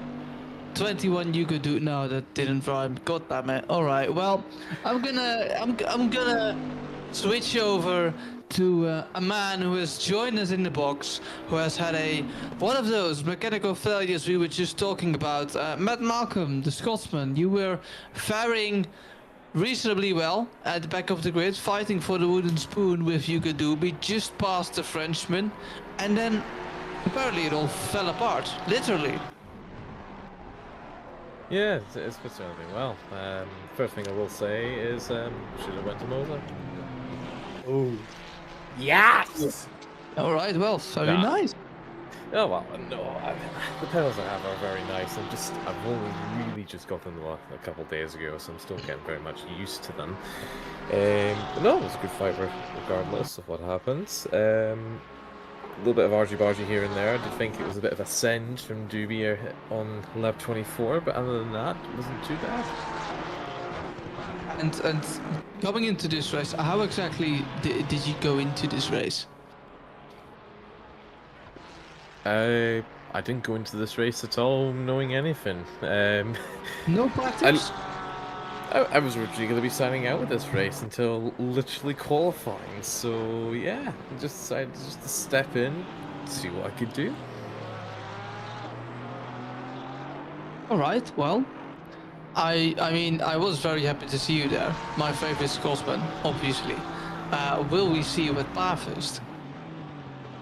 Oh, certainly. I think you certainly will. I think Bathurst McLaren is kind of a good track combination to have, especially if on the tight mountain section. The only thing you'll lose out on is just the straight line speed that this car kind of has. But other than that, I think it'll be a solid car to have on the mountain. Any questions, Jack? No, I'm just giggling.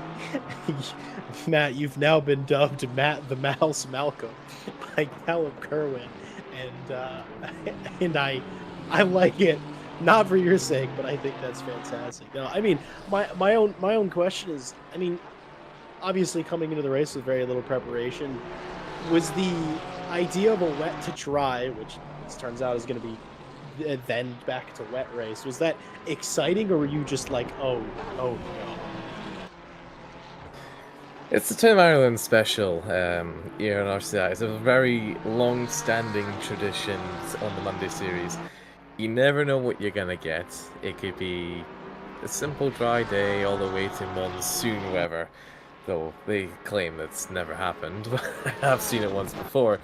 But no, you kind of go into, when you hear about Tim Ireland special, often hear shout out to Tim Ireland himself. You can't be prepared for what comes in because you never know what's going to happen. But going from a wet to a dry transition, it can be helpful, but it can also hinder you as well, because it's like you're trying too much, try and find wet lines, and when you go to dry, it knocks you off. Oh, sorry to interrupt you, Matt. We have a John Dalton send on Andy Boardman into turn one. I saw it that it might have been about to happen, and I didn't think he was going to do it. He was so far away, but they're too wide going through the stadium, and the late pace from John Dalton, but a little bit of a tap.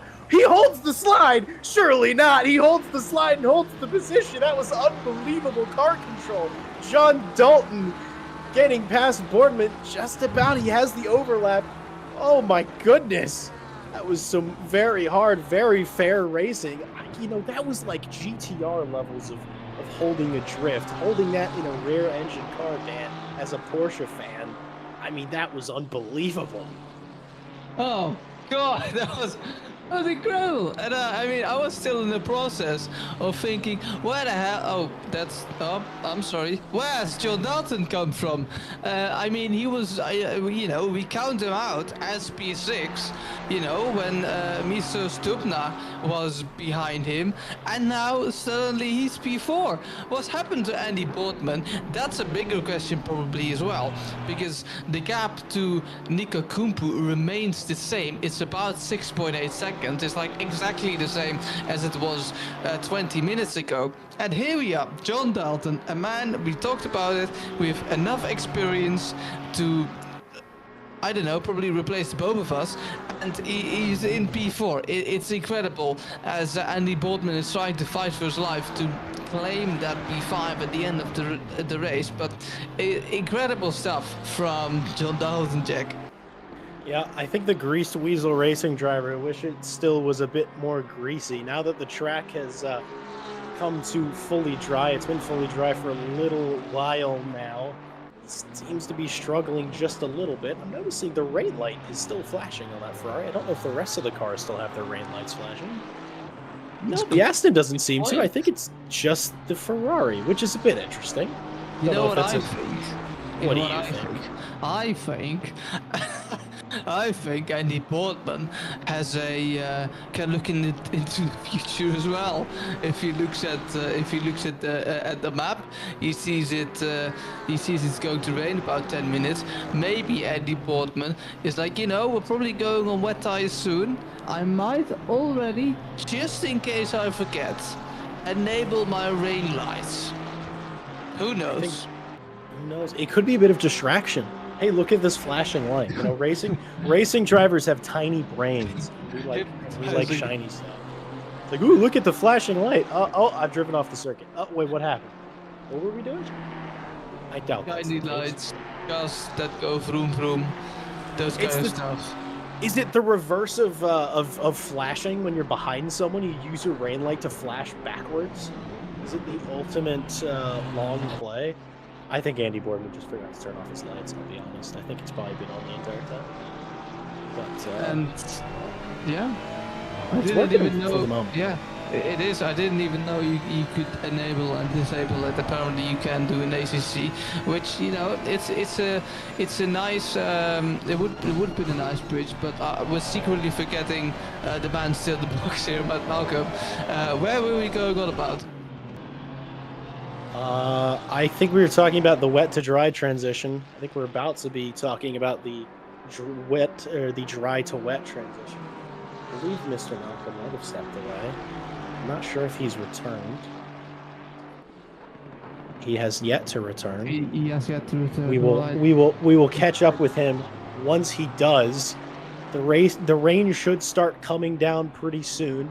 Sebastian Brunier well, if he was our weatherman, no offense to them, but you'd be fired because you've been wrong the whole race. And obviously you're joking about that in the YouTube chat. You're thinking that it's going to start raining about 12 minutes, or at least the track is going to stay dry until about 12 minutes. But the rain's going to be coming soon, and it will continue to rain harder as the race ticks down. I think Sebastian Brunier should. I mean, it's the perfect fit for Ferrari, isn't it? Perfect fit. Wrong the entire race, strategy and stuff. Anyways, back to the fun stuff. Replay John Dalton of his immaculate save. He got touched by Andy Boardman, and look, his wheel completely to the right, but he saved it. And the Ferrari does allow him enough room. But John Dalton for nearly on pace racing. 2.1 second is the gap to Stupna. There's a lapped car in between the fight of Boardman and Stupna currently. But John Dalton, that's Hugo Duby coming to interfere with the Aston Martin and the Ferrari with 20 minutes to go, as it's about to probably rain. and see how this will end up. Will Hugo Duby go and let these guys by? Because technically you don't have to. It's more like IndyCar than Formula One. You don't quote unquote have to let the drivers behind you by when they are faster. Yuki Duby does do so in this case, which is really appreciated by both Andy Boardman and Stubner. And I think I've completely missed Mr. Stubner overtaking Andy Boardman, because that was still changed at the beginning of this very lap. Yeah, it must have happened when we were busy looking somewhere else, because we came back to it. It took me a minute or two to be like, wait, but weren't they were the other way around. But you wouldn't really think that they... Oh, there's the rain suddenly appearing on our screen. It's just suddenly started coming down. But I was about to say... Right. Yeah. He was right.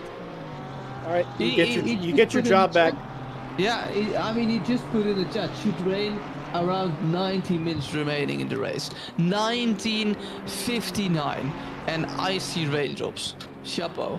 Get your job back. But yeah, I was getting ready to say that we both didn't really notice that they changed, that the position changed hands, because they're still so close together that you'd think that it was like this at all times. But the Weasel's getting greased now, and I wonder, on the slick track, the slickening track is already greasy. That took about, I don't know, a minute of rain for the track to already get greasy. That does not bode well for drivers trying to stay out. Callum Kerwin's in the YouTube chat and is offering an interesting thing of saying, is it worth it for Raphael Huell to go ahead and go straight onto the wets? With the amount that the circuit seems to be changing already, struggling. Andy Boardman is on it. He wouldn't lose too much. He'd lose a position to Nico Kumpu for sure if Kumpu didn't end up stopping. But it might be worth it. I don't think it's worth it quite yet. Drivers are still putting in relatively quick lap times, but it is worth thinking about. The drivers that have big gaps, I'd say for Huell and Kumpu, might be worth a stop. But we'll see what ends up happening the next couple of laps, Dan. I am surprised, though, that the track is already back to greasy. I think we're going to be seeing damp soon. I mean, if you're Raphael Huell and you have 80 minutes to go, and Martin Lorenk pits, and you think, maybe, just maybe, the track stays good enough to, stay out. I'm wondering what Raphael Huell would do. In the case Martin Lorenk pits, I would just stay out as long as possible. But then again, Martin Lorenk, he has the most possibilities right now. Martin Lorenk, currently, he's in control of this race. If he doesn't pit, then Raphael will pit and lose time anyway, which creates a chance for Martin Lorenk to just pit, because Raphael has pitted already. This is going to be fascinating. 17 minutes and 6 seconds left, and this race is far from over. Not only for Martin Lorenk and Raphael, but also for Nico Kumpu, John Dalton, Stubner, as John Dalton is still P4. Indeed, I was confused with Andy Boardman there. But Andy Boardman being overtaken by Stubner, now slowly dropping back, and the gap is being created by Peter Varga, by Andy Boardman and Stubner. So many Ferraris. Currently 3 Ferraris behind each other. Andy Boardman in P7, Peter Varga in Andy Boardman in P6, Peter Varga in P7, Mike Bradford. And look at them. They're all coming in pit lane, Jack. Circuit is already damp. It just switched over while you were talking, and as soon as it hits damp, you pretty much have to go in. But it's Krekske going for something late in the race, staying out just an extra lap, not making it down pit lane. But this is good news for Stubner and Boardman. And, Dalton, Kumpu, Huell, Lawrence all have to go on for an extra lap. And it could be a long lap if it looks as wet as it is. I mean, you can already see wheel tracks being put down in the wet. by the McLaren. Dalton seems to be hanging on pretty well, but they could lose a lot of time given that they have to go an extra lap. The rain started coming a lot harder in the last sort of 30, 40 seconds. Our race leader now coming down pit lane. Brief reprieve from the slipping and sliding and being, I guarantee, being super careful on pit lane entry.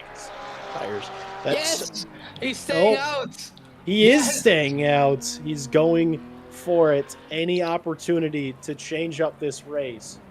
You know, do whatever the leader doesn't. Is Raphael Huel's strategy. This is fantastic. This is fantastic, Rafa. This is exactly what I was waiting for. This is exactly what I was talking about. I so hope Raphael Huel just takes the risk and says, you know what? The only way I'm going to win this race is probably by doing this. And yes, it's going to rain even more in 10 minutes time. So surely this will not work, but I do so genuinely hope Raphael Huel can create a gap. It's way too unrealistic that Raphael Huel can keep this lead, but the try is at least fantastic. Andy Boardman, P7, Stapna, P6, both made the transition to wet tires. Emma Plata also hasn't pitted yet, so he still needs to pit, and he undoubtedly will pit. But currently it's Andy Boardman and Stapna, P6, P7, fighting for P4 in this race. Yeah, the track is wet as well now. I'm so surprised by just how quickly the track got soaked. I mean, the rain is torrenting down, but that took, I don't know, 6 minutes for it to go, 5 minutes really, for it to go from full dry to full wet. It's going to be super tricky. I love that Raphael Huel is going for it. I really don't think it's going to pay off. I think he's actually just been overtaken by Peter Varga. I'm not sure if Varga's on the dries or is on the wets. Peter Varga's on the wet tire, and you can see how much more pace he has than Raphael Huel. I think, if anything, Huel's going to be losing time. Just hopefully not enough time to the point where he's in the clutches of Nico Kumpu. But, if anything, Dan, it was worth a try. He's staying out! There's no way. He's not going to try to take it to the end. There is a way, apparently. I mean, what does Raphael have to lose? When we look at the championship, he can't. Well, maybe he can become champion. He can only become champion if he wins this race, probably. Yeah, I think that is a good point. I, though, would be a little bit worried about Kumpu and Stubna grabbing extra points off of any sort of brave maneuvers, because he was in fourth. Kumpu's in second, Stubna's in third, and there's not many points between them. 7 points separates Huel and Kumpu, so it could swing either way. This could be the difference between a comfortable championship podium and not. John Dalton is now down pit lane. I'm going to be honest, I didn't even realize Dalton stayed out. That's unbelievable. But he was up to third, which is not where he was necessarily. But he's bit the bullet. He needs to go down pit lane.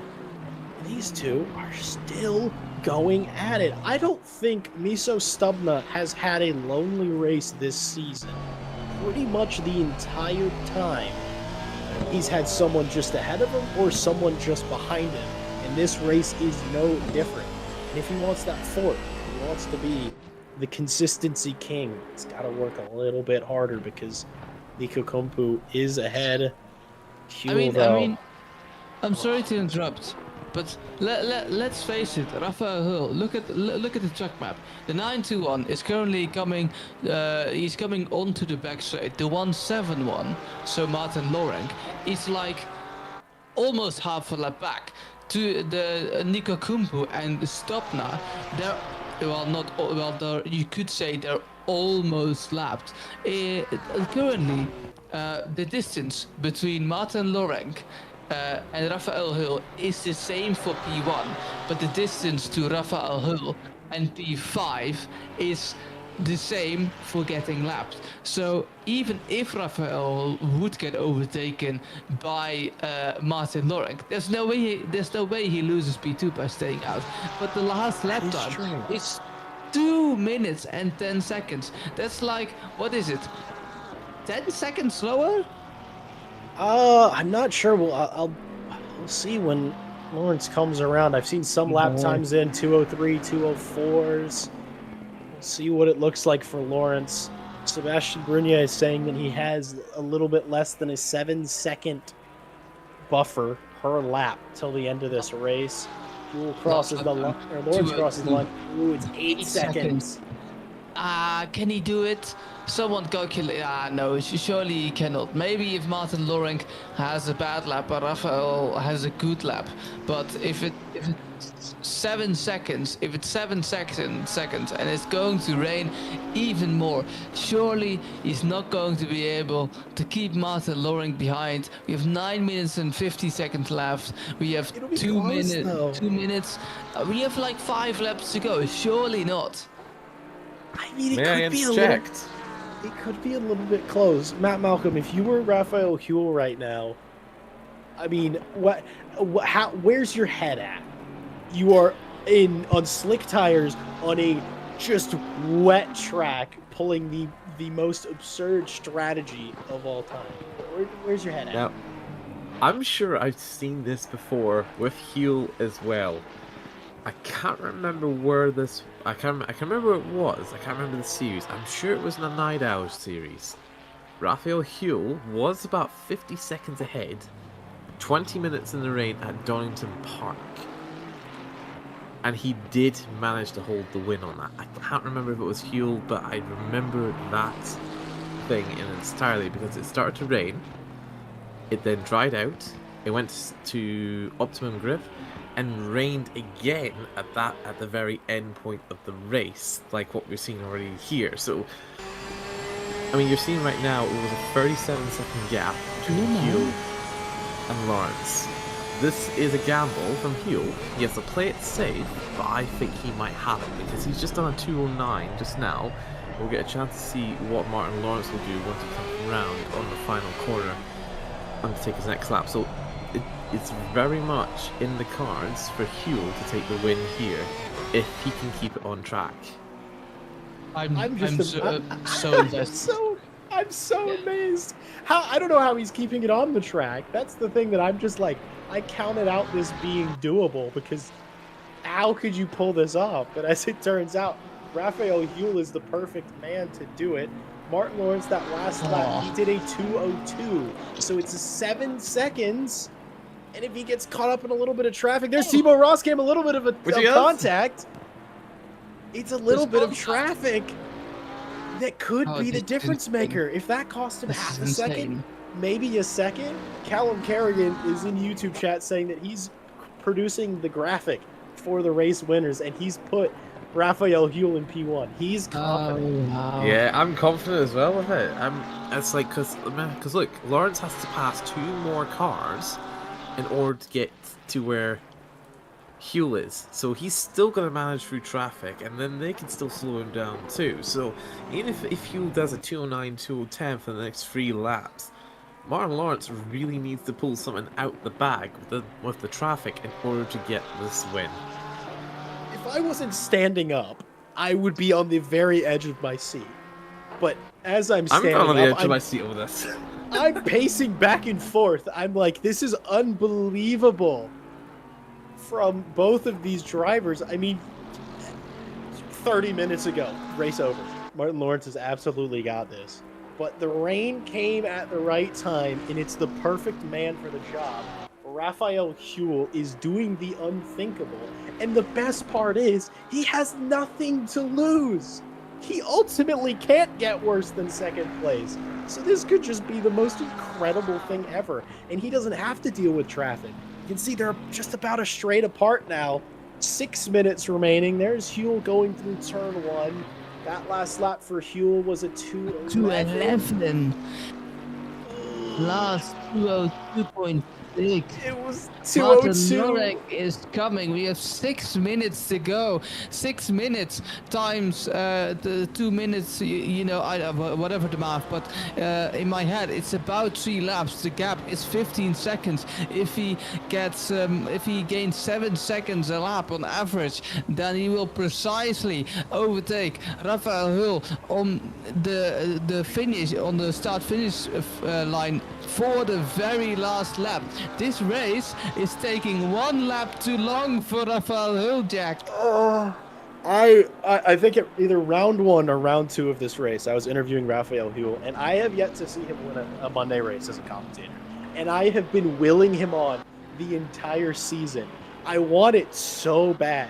Can somebody, Philip Rhea, if you're listening, drop behind Huell and you're going to be a blocker car. Do it. It would be awesome. Just teleport, just Lexus teleport into the perfect position. But I still just don't understand how you can have the level of control, the level of knowledge, the level of skill to take not just any car, but a Porsche, a rear engine car on slicks in the wet. It's unbelievable. And the gap, I mean, it's closed, but it hasn't closed too much. But it's closing too quickly. It's closing Oh, too, yeah, it too did. quickly. Definitely. We have 4 minutes to go. We have a bit. We have 3 laps from now. 3 laps from now. Probably, not too sure, maybe 2 laps, but look at the gap. 3 laps ago, Rafael Hull, when he was coming into turn 1, Martin Loreng was at the kink of the back straight. That was 3 laps ago. Look at where Martin Loreng is compared to Rafael Hull right now. It is absolute insanity. 202.545 for Martin Loreng was his last lap. This is actually incredible. He doesn't have to do anything. He just can, Netflix and chill, grab a little bit of popcorn, maybe a nice tea, maybe another alcoholic drink, whatever favors Martin Loreng. But so far, the Czech driver doesn't have to do anything because he's just automatically on autopilot. I'm quite sure getting to Rafael Hull, while Rafael Hull is driving the race of his life. Come on! Oh, this is unbelievable. And the fear that I would experience if I was in Huell's position, because it's not just any driver. If it was anybody else chasing him down, I think Huell would have had it. But unfortunately, it's Czech Jesus, Martin Lawrence. He has done between a 2:02.6 and a 2:02.5 in the last 4 laps. He's been absolutely perfect throughout this entire experience, and here he comes. Oh, it's just here's the thing. Lawrence can take as much time as he wants with him. He can play with his food if he wants. He'll come on, could do something incredible. Oh no, it's around the outside for the race win. What a fight! What a story! What an attempt from Rafael Huell. If the rain came 1 or 2 laps later, this could have worked. It's so close and so unbelievable. And what a wonderful, wonderful way to cap off this wonderful, wonderful race. Yeah, we still have 2 laps though. Martin Lorek is just about to cross the finish line with roughly 3 seconds to spare. It's 2:03.3 for Martin Lorek last lap, but it will be enough for 2 painstaking laps for Rafael Hull. Look where Nico Kumpu is. Nico Kumpu, the man currently in P3, who needs that P3 very much if he wants to keep his championship hopes alive. Basically, Martin Loreng has to crash in Bathurst, and Nico Kumpu has to finish at least in the points to get that championship back. But it's not impossible here at RCI, because we've seen many things. We've even seen a driver on a fully soaked track battling it out with on the drives with Martin Loreng, the man here who's surely going to win this race. This is in the past, 3 months, we've had some incredible race finishes. We've had drivers coming over the line with less than a tenth of a second between it. But somehow, this sort of slow burn story that's taken place over this 90-minute race is just about the most exciting thing that I've ever seen in my entire life. This is unbelievable stuff, and it's one lap too many. The rain could have come down a little bit softer and just not been quite as wet. Maybe if the rain stopped suddenly, it could come back in Raphael Hewell's favor. It's not really what could have been. That's the wonderful thing about it. He did everything he needed to do, but it's just Martin Lawrence's day. He's just a little bit too quick. The weather was against him, but well, the Boatly lives up to his name. Not once in one race, but twice. That is wonderful stuff. And I was maybe thinking he was going to wait, do one less lap, maybe give Raphael Hewell a break, but I think he's going to make him sweat it out. One more lap, Dan. And, here's the amazing thing. Hewell's times are so consistent. He's done a mid 2:11 for the last 3 laps. He's comfortable. I don't understand how that's even possible.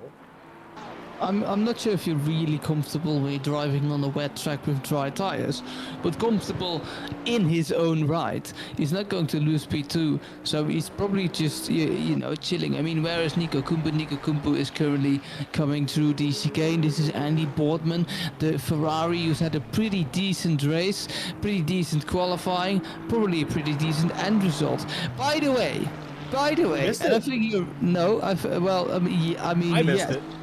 But by the way, can we just acknowledge, Jack, and I think I hope you're realizing it right now, because where is Mr. Stubner going to finish? He's going to finish in 4th. I don't even... What happened to John Dalton? Very good question. I think... Oh wait, he obviously stayed out too late. That's right. He stayed out too late. Absolutely right. He stayed out a lap, I think 2 or 3 laps more than the rest of them. Yes. Thought about pulling a Hewell, but it didn't quite work. The stars have aligned.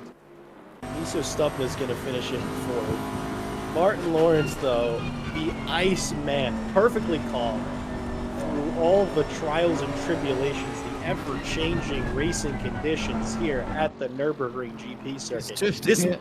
This might be my favorite circuit in the world right now. This was absolutely incredible. Drifting it across the line in the Boatly. Martin Lawrence makes it 4 for 4 on victories in races he has contested.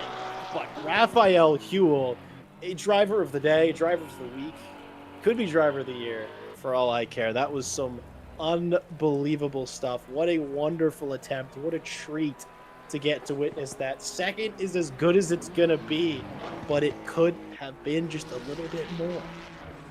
20 seconds. Did he go for it? 20 seconds. I mean, he would have probably exactly finished where he has. Would he have taken the dry tires, because that gap was increasing. Maybe it would have been 15 seconds, but he gave us an entertaining race nonetheless. Imagine the rain hit 2 laps later. Just imagine, but we can't, because this is racing and it's as hard as it gets. Nico Kumpu still in the race for the championship. The Finnish driver takes home P3, a good distance behind the dominant Martin Loreng, and see if Nico Kumpu then still have a chance for the championship in Bathurst. Yeah, I have to... Stupna, P4 in round 1, P4 in race 2, 3, 4 and 5. 5 times P4, it's his favorite number. You should change it. He should definitely change his race number next season to 4. Hey, Peter Vaga is cutting the track for good measure. Couldn't survive the chicane on the last track. You know, he's P7 either way. Well, what does he care? P7 for Peter Varga. Solid results for the man in the Ferrari. 3rd fastest Ferrari. 2nd slowest Ferrari. Whatever you want to call it. Mike Redford. Chat and drive. Don't chat and drive. Mike Redford does it. He's an expert in it. And does he finishes P8? A man who, if literally not covered this race. I'm not joking, just not. Emmo Platen, the Dutch driver in the Nissan GT-R, respectfully well done. Emmo Platen in P9. And then Riha finishes in P10 with his connection issues, but he finishes nonetheless, Jack. That might have been one of my favorite races I have gotten to commentate on ACC, if not on RCI as a whole. That was Obviously. unbelievable. I had you with me in your Obviously. grand return. I mean, come on. A homecoming to the Nürburgring, a wet to dry to wet race. The lead was contested towards the end. Maybe the timesheet not quite showing the reality of it. It felt closer than perhaps it was. It was unbelievable. Lawrence taking home the win. Huel taking home second. I think jumping up to third in the championship. Kumpu still holding on to second, if my math is correct, which it more commonly than not is wrong. But Stubna then dropping down, believe it or not, to fourth in the championship. I don't know how the number 4 is just everywhere with this man, but it absolutely is. Boardman is in 5th. Dalton is in 6th. Vargas 7th. That's a personal best result of the season. Mike Redford 8th. Emmo Platz in 9th. Rhea 10th with the teleporting Lexus, keeping his nose clean though today. Good news for that. Hopefully, maybe like kick your router extra hard before the race next week, because the last thing anybody wants on Bathurst is a teleporting car. Roschem 11th. Krekske in 12th. Maybe not the greatest race, but still showing incredible composure in the ever-changing conditions for the young driver. Hugo Duby 13th. And Matt Malcolm, Regibi, Foxel, and Dauber all DNFing at one point or another. But I'm sure they still enjoyed whatever racing they got to do. That was I'm trying to think of a good adjective to describe that race. And Dan, Matt, do you have a good word, a word of the day, perhaps?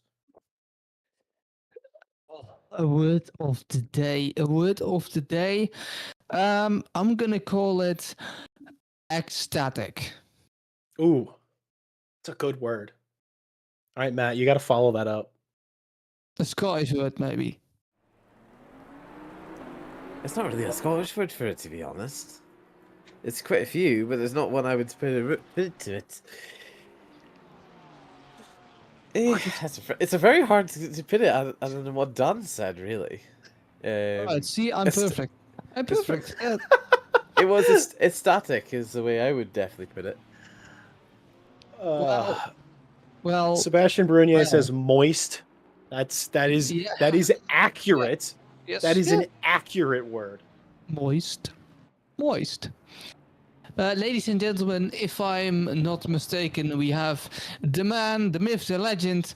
He finished P5, and there's more coming in now. But let's start with the man who finished P5. Andy Boardman should be here with his phone. I'm not sure who's going to go first.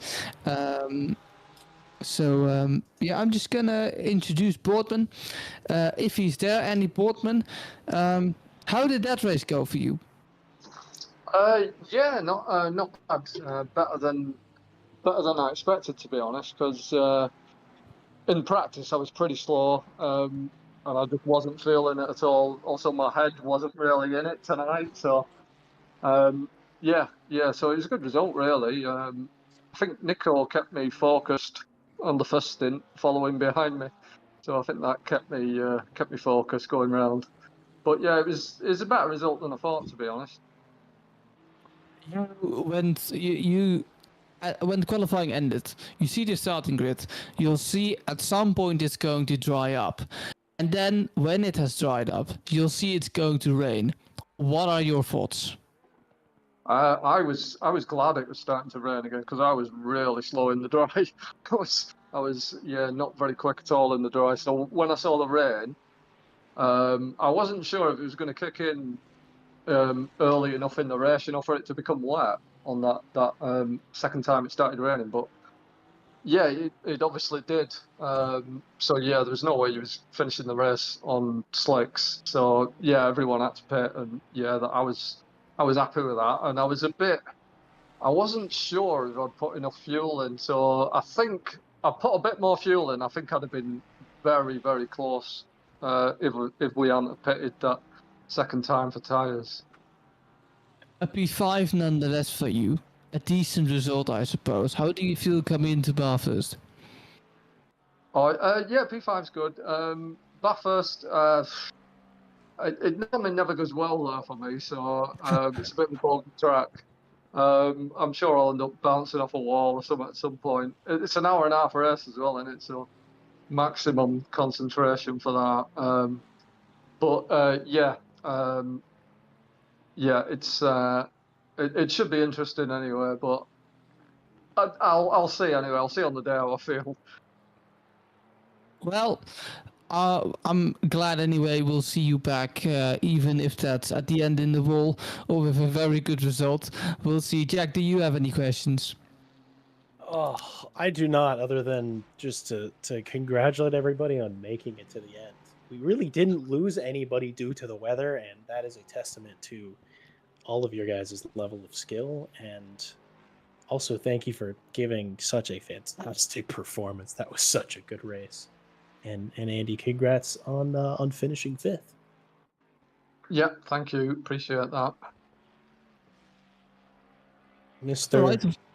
Raphael Oh, yes. Huel, the man of the hour.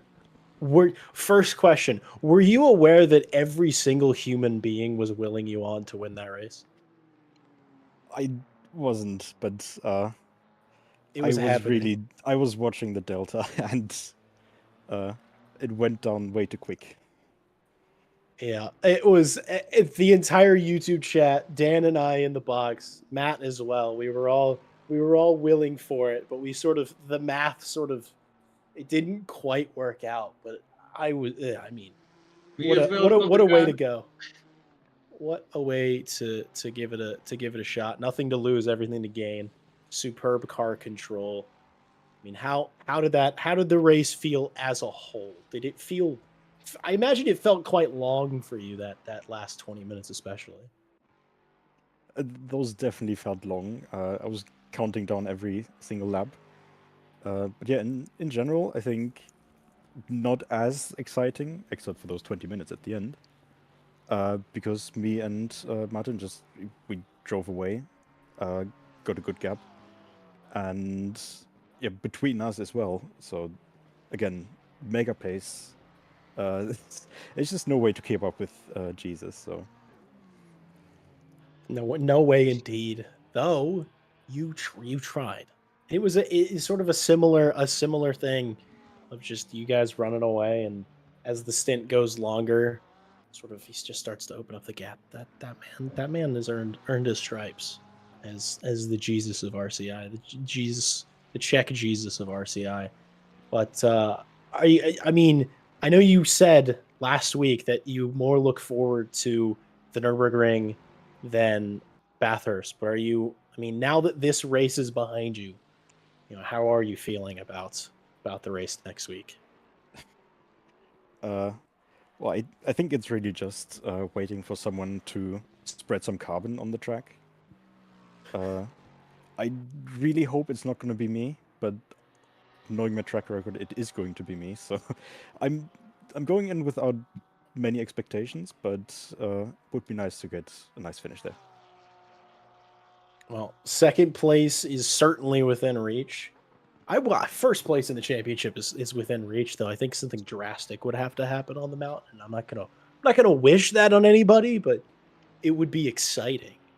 But yeah, second place is within reach. I think there's a point between you and Nico at the moment, so maybe that's something to keep in mind. And best of luck prepping for next week, and maybe we'll see a showstopper again from you on the mountain.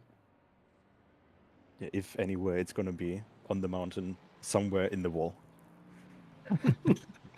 That's where it's going to be decided. Well, congrats again on the result. Yeah, thank you. All right. Well, next in line is the man who finished P7, Peter Varga, aka known as Racer Soul here in the Discord. You qualified P9, you finished P7. You seem to get on rather well with the changing conditions. I did not do a single lap in a dry before wow. it dried out. Prepared man. You see, I'm good to practice here. I see rain. I'm like, okay, you know, Kevin wants me to suffer again in the rain, so rain it is. And I just went onto YouTube as usually, found the setup, threw it onto the car, and off it went. So when it was said it was gonna be dry, I was like, oh no. Oh no. But, Well, how luckily did...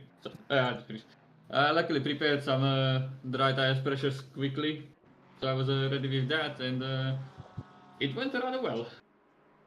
It went rather well. I mean, the P7 for you, you're P7 in the championship so far, so that's probably a perfect reflection of your pace this far. If you keep it up, you maybe in Bathurst you can overtake Joey Darber, Joe Darber. I've done it again. I know some critics. Anyways, back to Peter Varga. Well, Peter, thank you for racing on the Nürburgring. We'll hope to see you back at the mountain, and maybe you can actually take that place from Joe Darber. Well, if Joey has some misfortune, then probably, yeah. But be on the lookout, there might be a different color scheme to find at Bathurst. Ooh. Give a little bit of a teaser. We're keen to find out. No, but it is something that I just made not so long ago, and it's something that I made for fun for a friend of mine, and I'm like, yeah, let's use it. Let's see. All right. Well, then we better move on to Bathurst as quickly as possible. Thank you, Peter, for competing, and we'll see you next time. Yeah, thank you as well.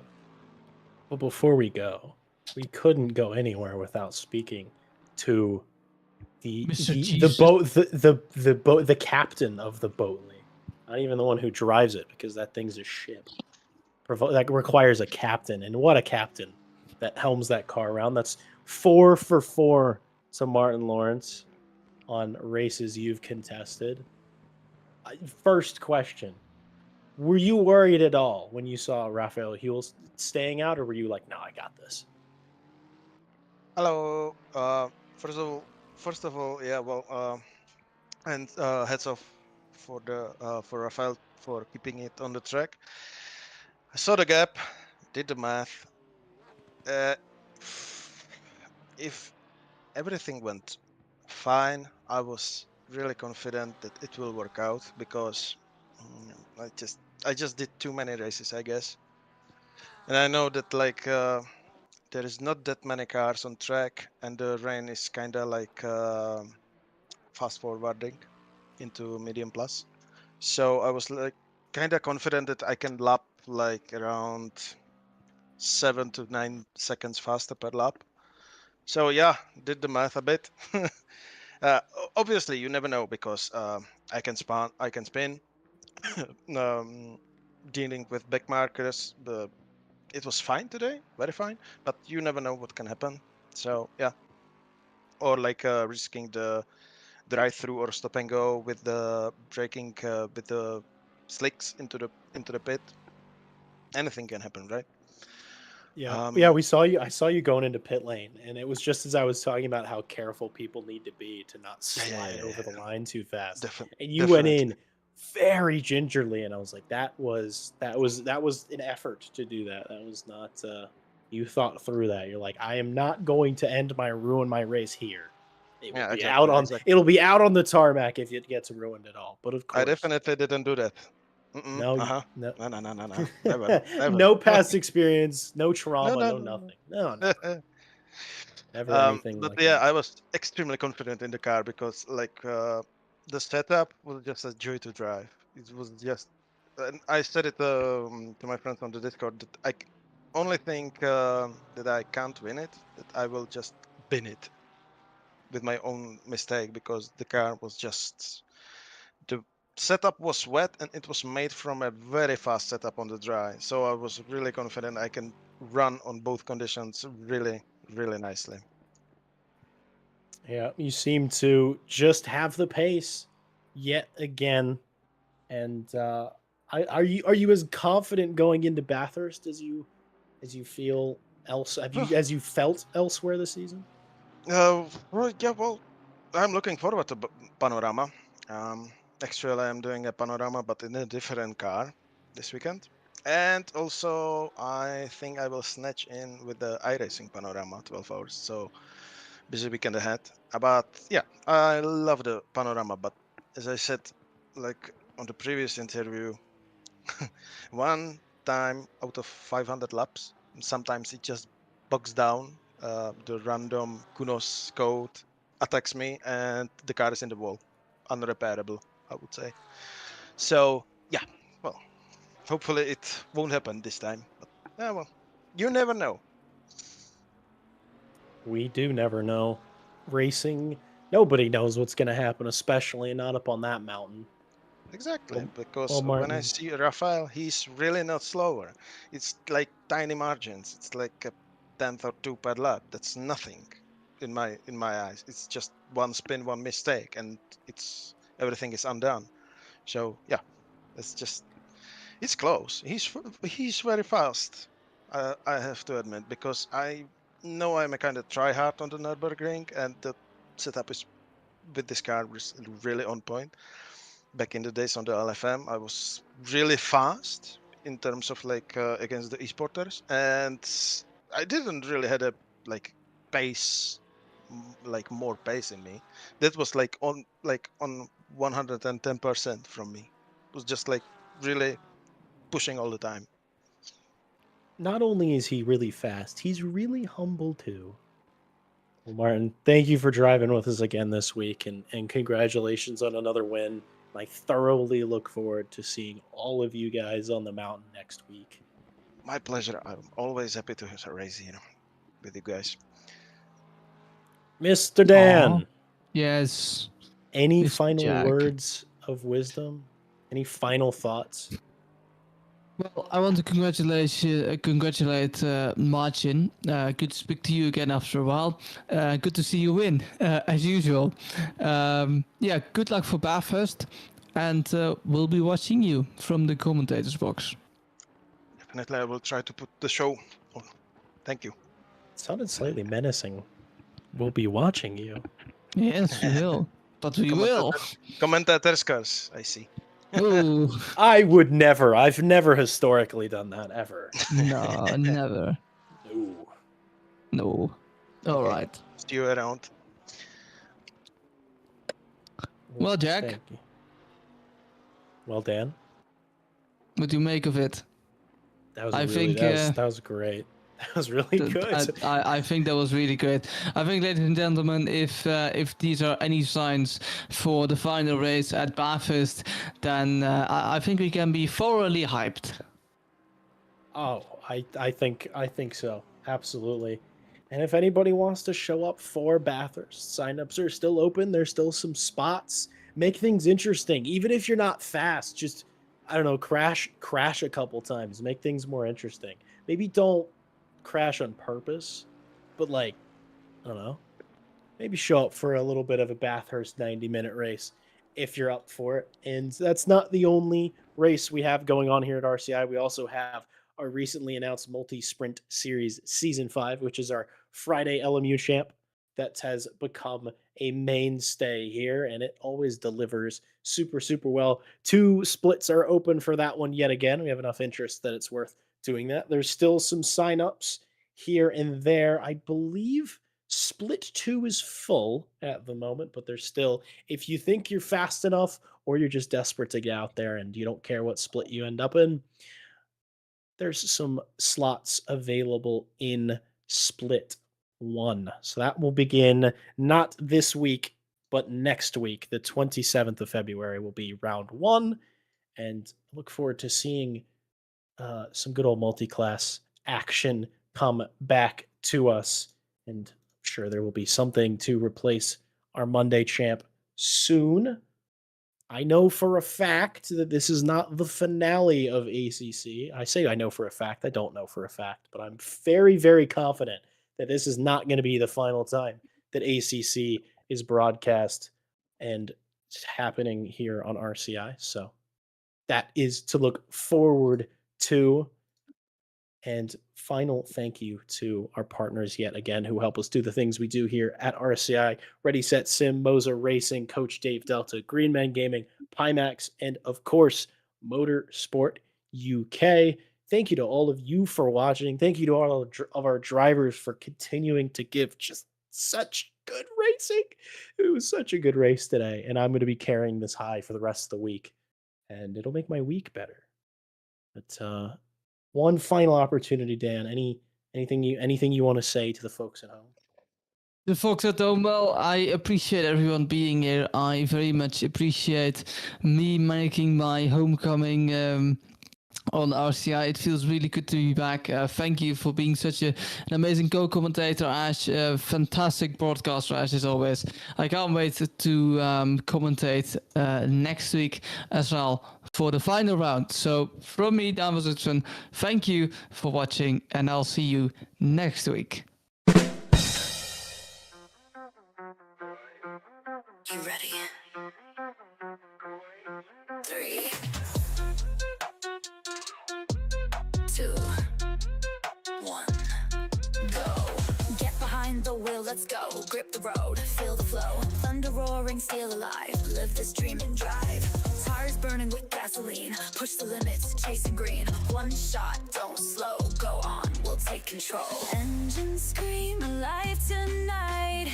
Blazing past the red line. Outrun the night, won't lose this fight.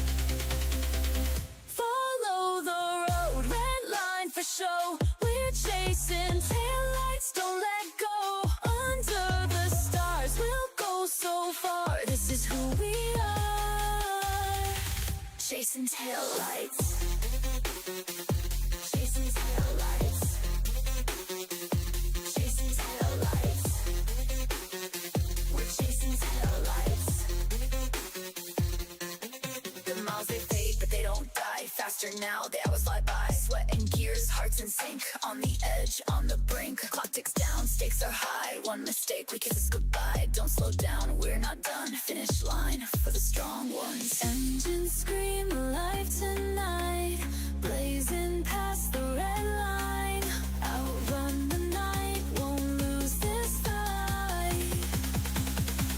Follow the road, red line for show. We're chasing taillights, don't let go. Under the stars, we'll go so far. This is who we are. Chasing taillights. Chasing taillights. Chasing taillights. Chasing taillights. Feel the rush, see the goal. Every second, take control. The world blurs, time won't wait. We rise, we fight, we accelerate. 3, 2, 1, go. Follow the road, red line for show. We're chasing taillights, don't let go. Under the stars, we'll go so far. This is who we are. Chasing taillights. Chasing taillights. Chasing taillights. Chasing taillights.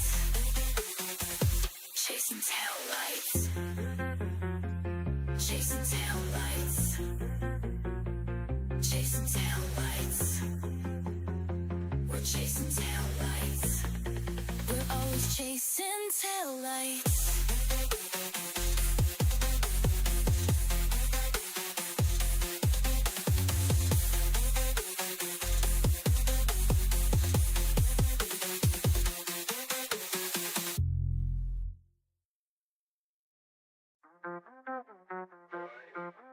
You ready?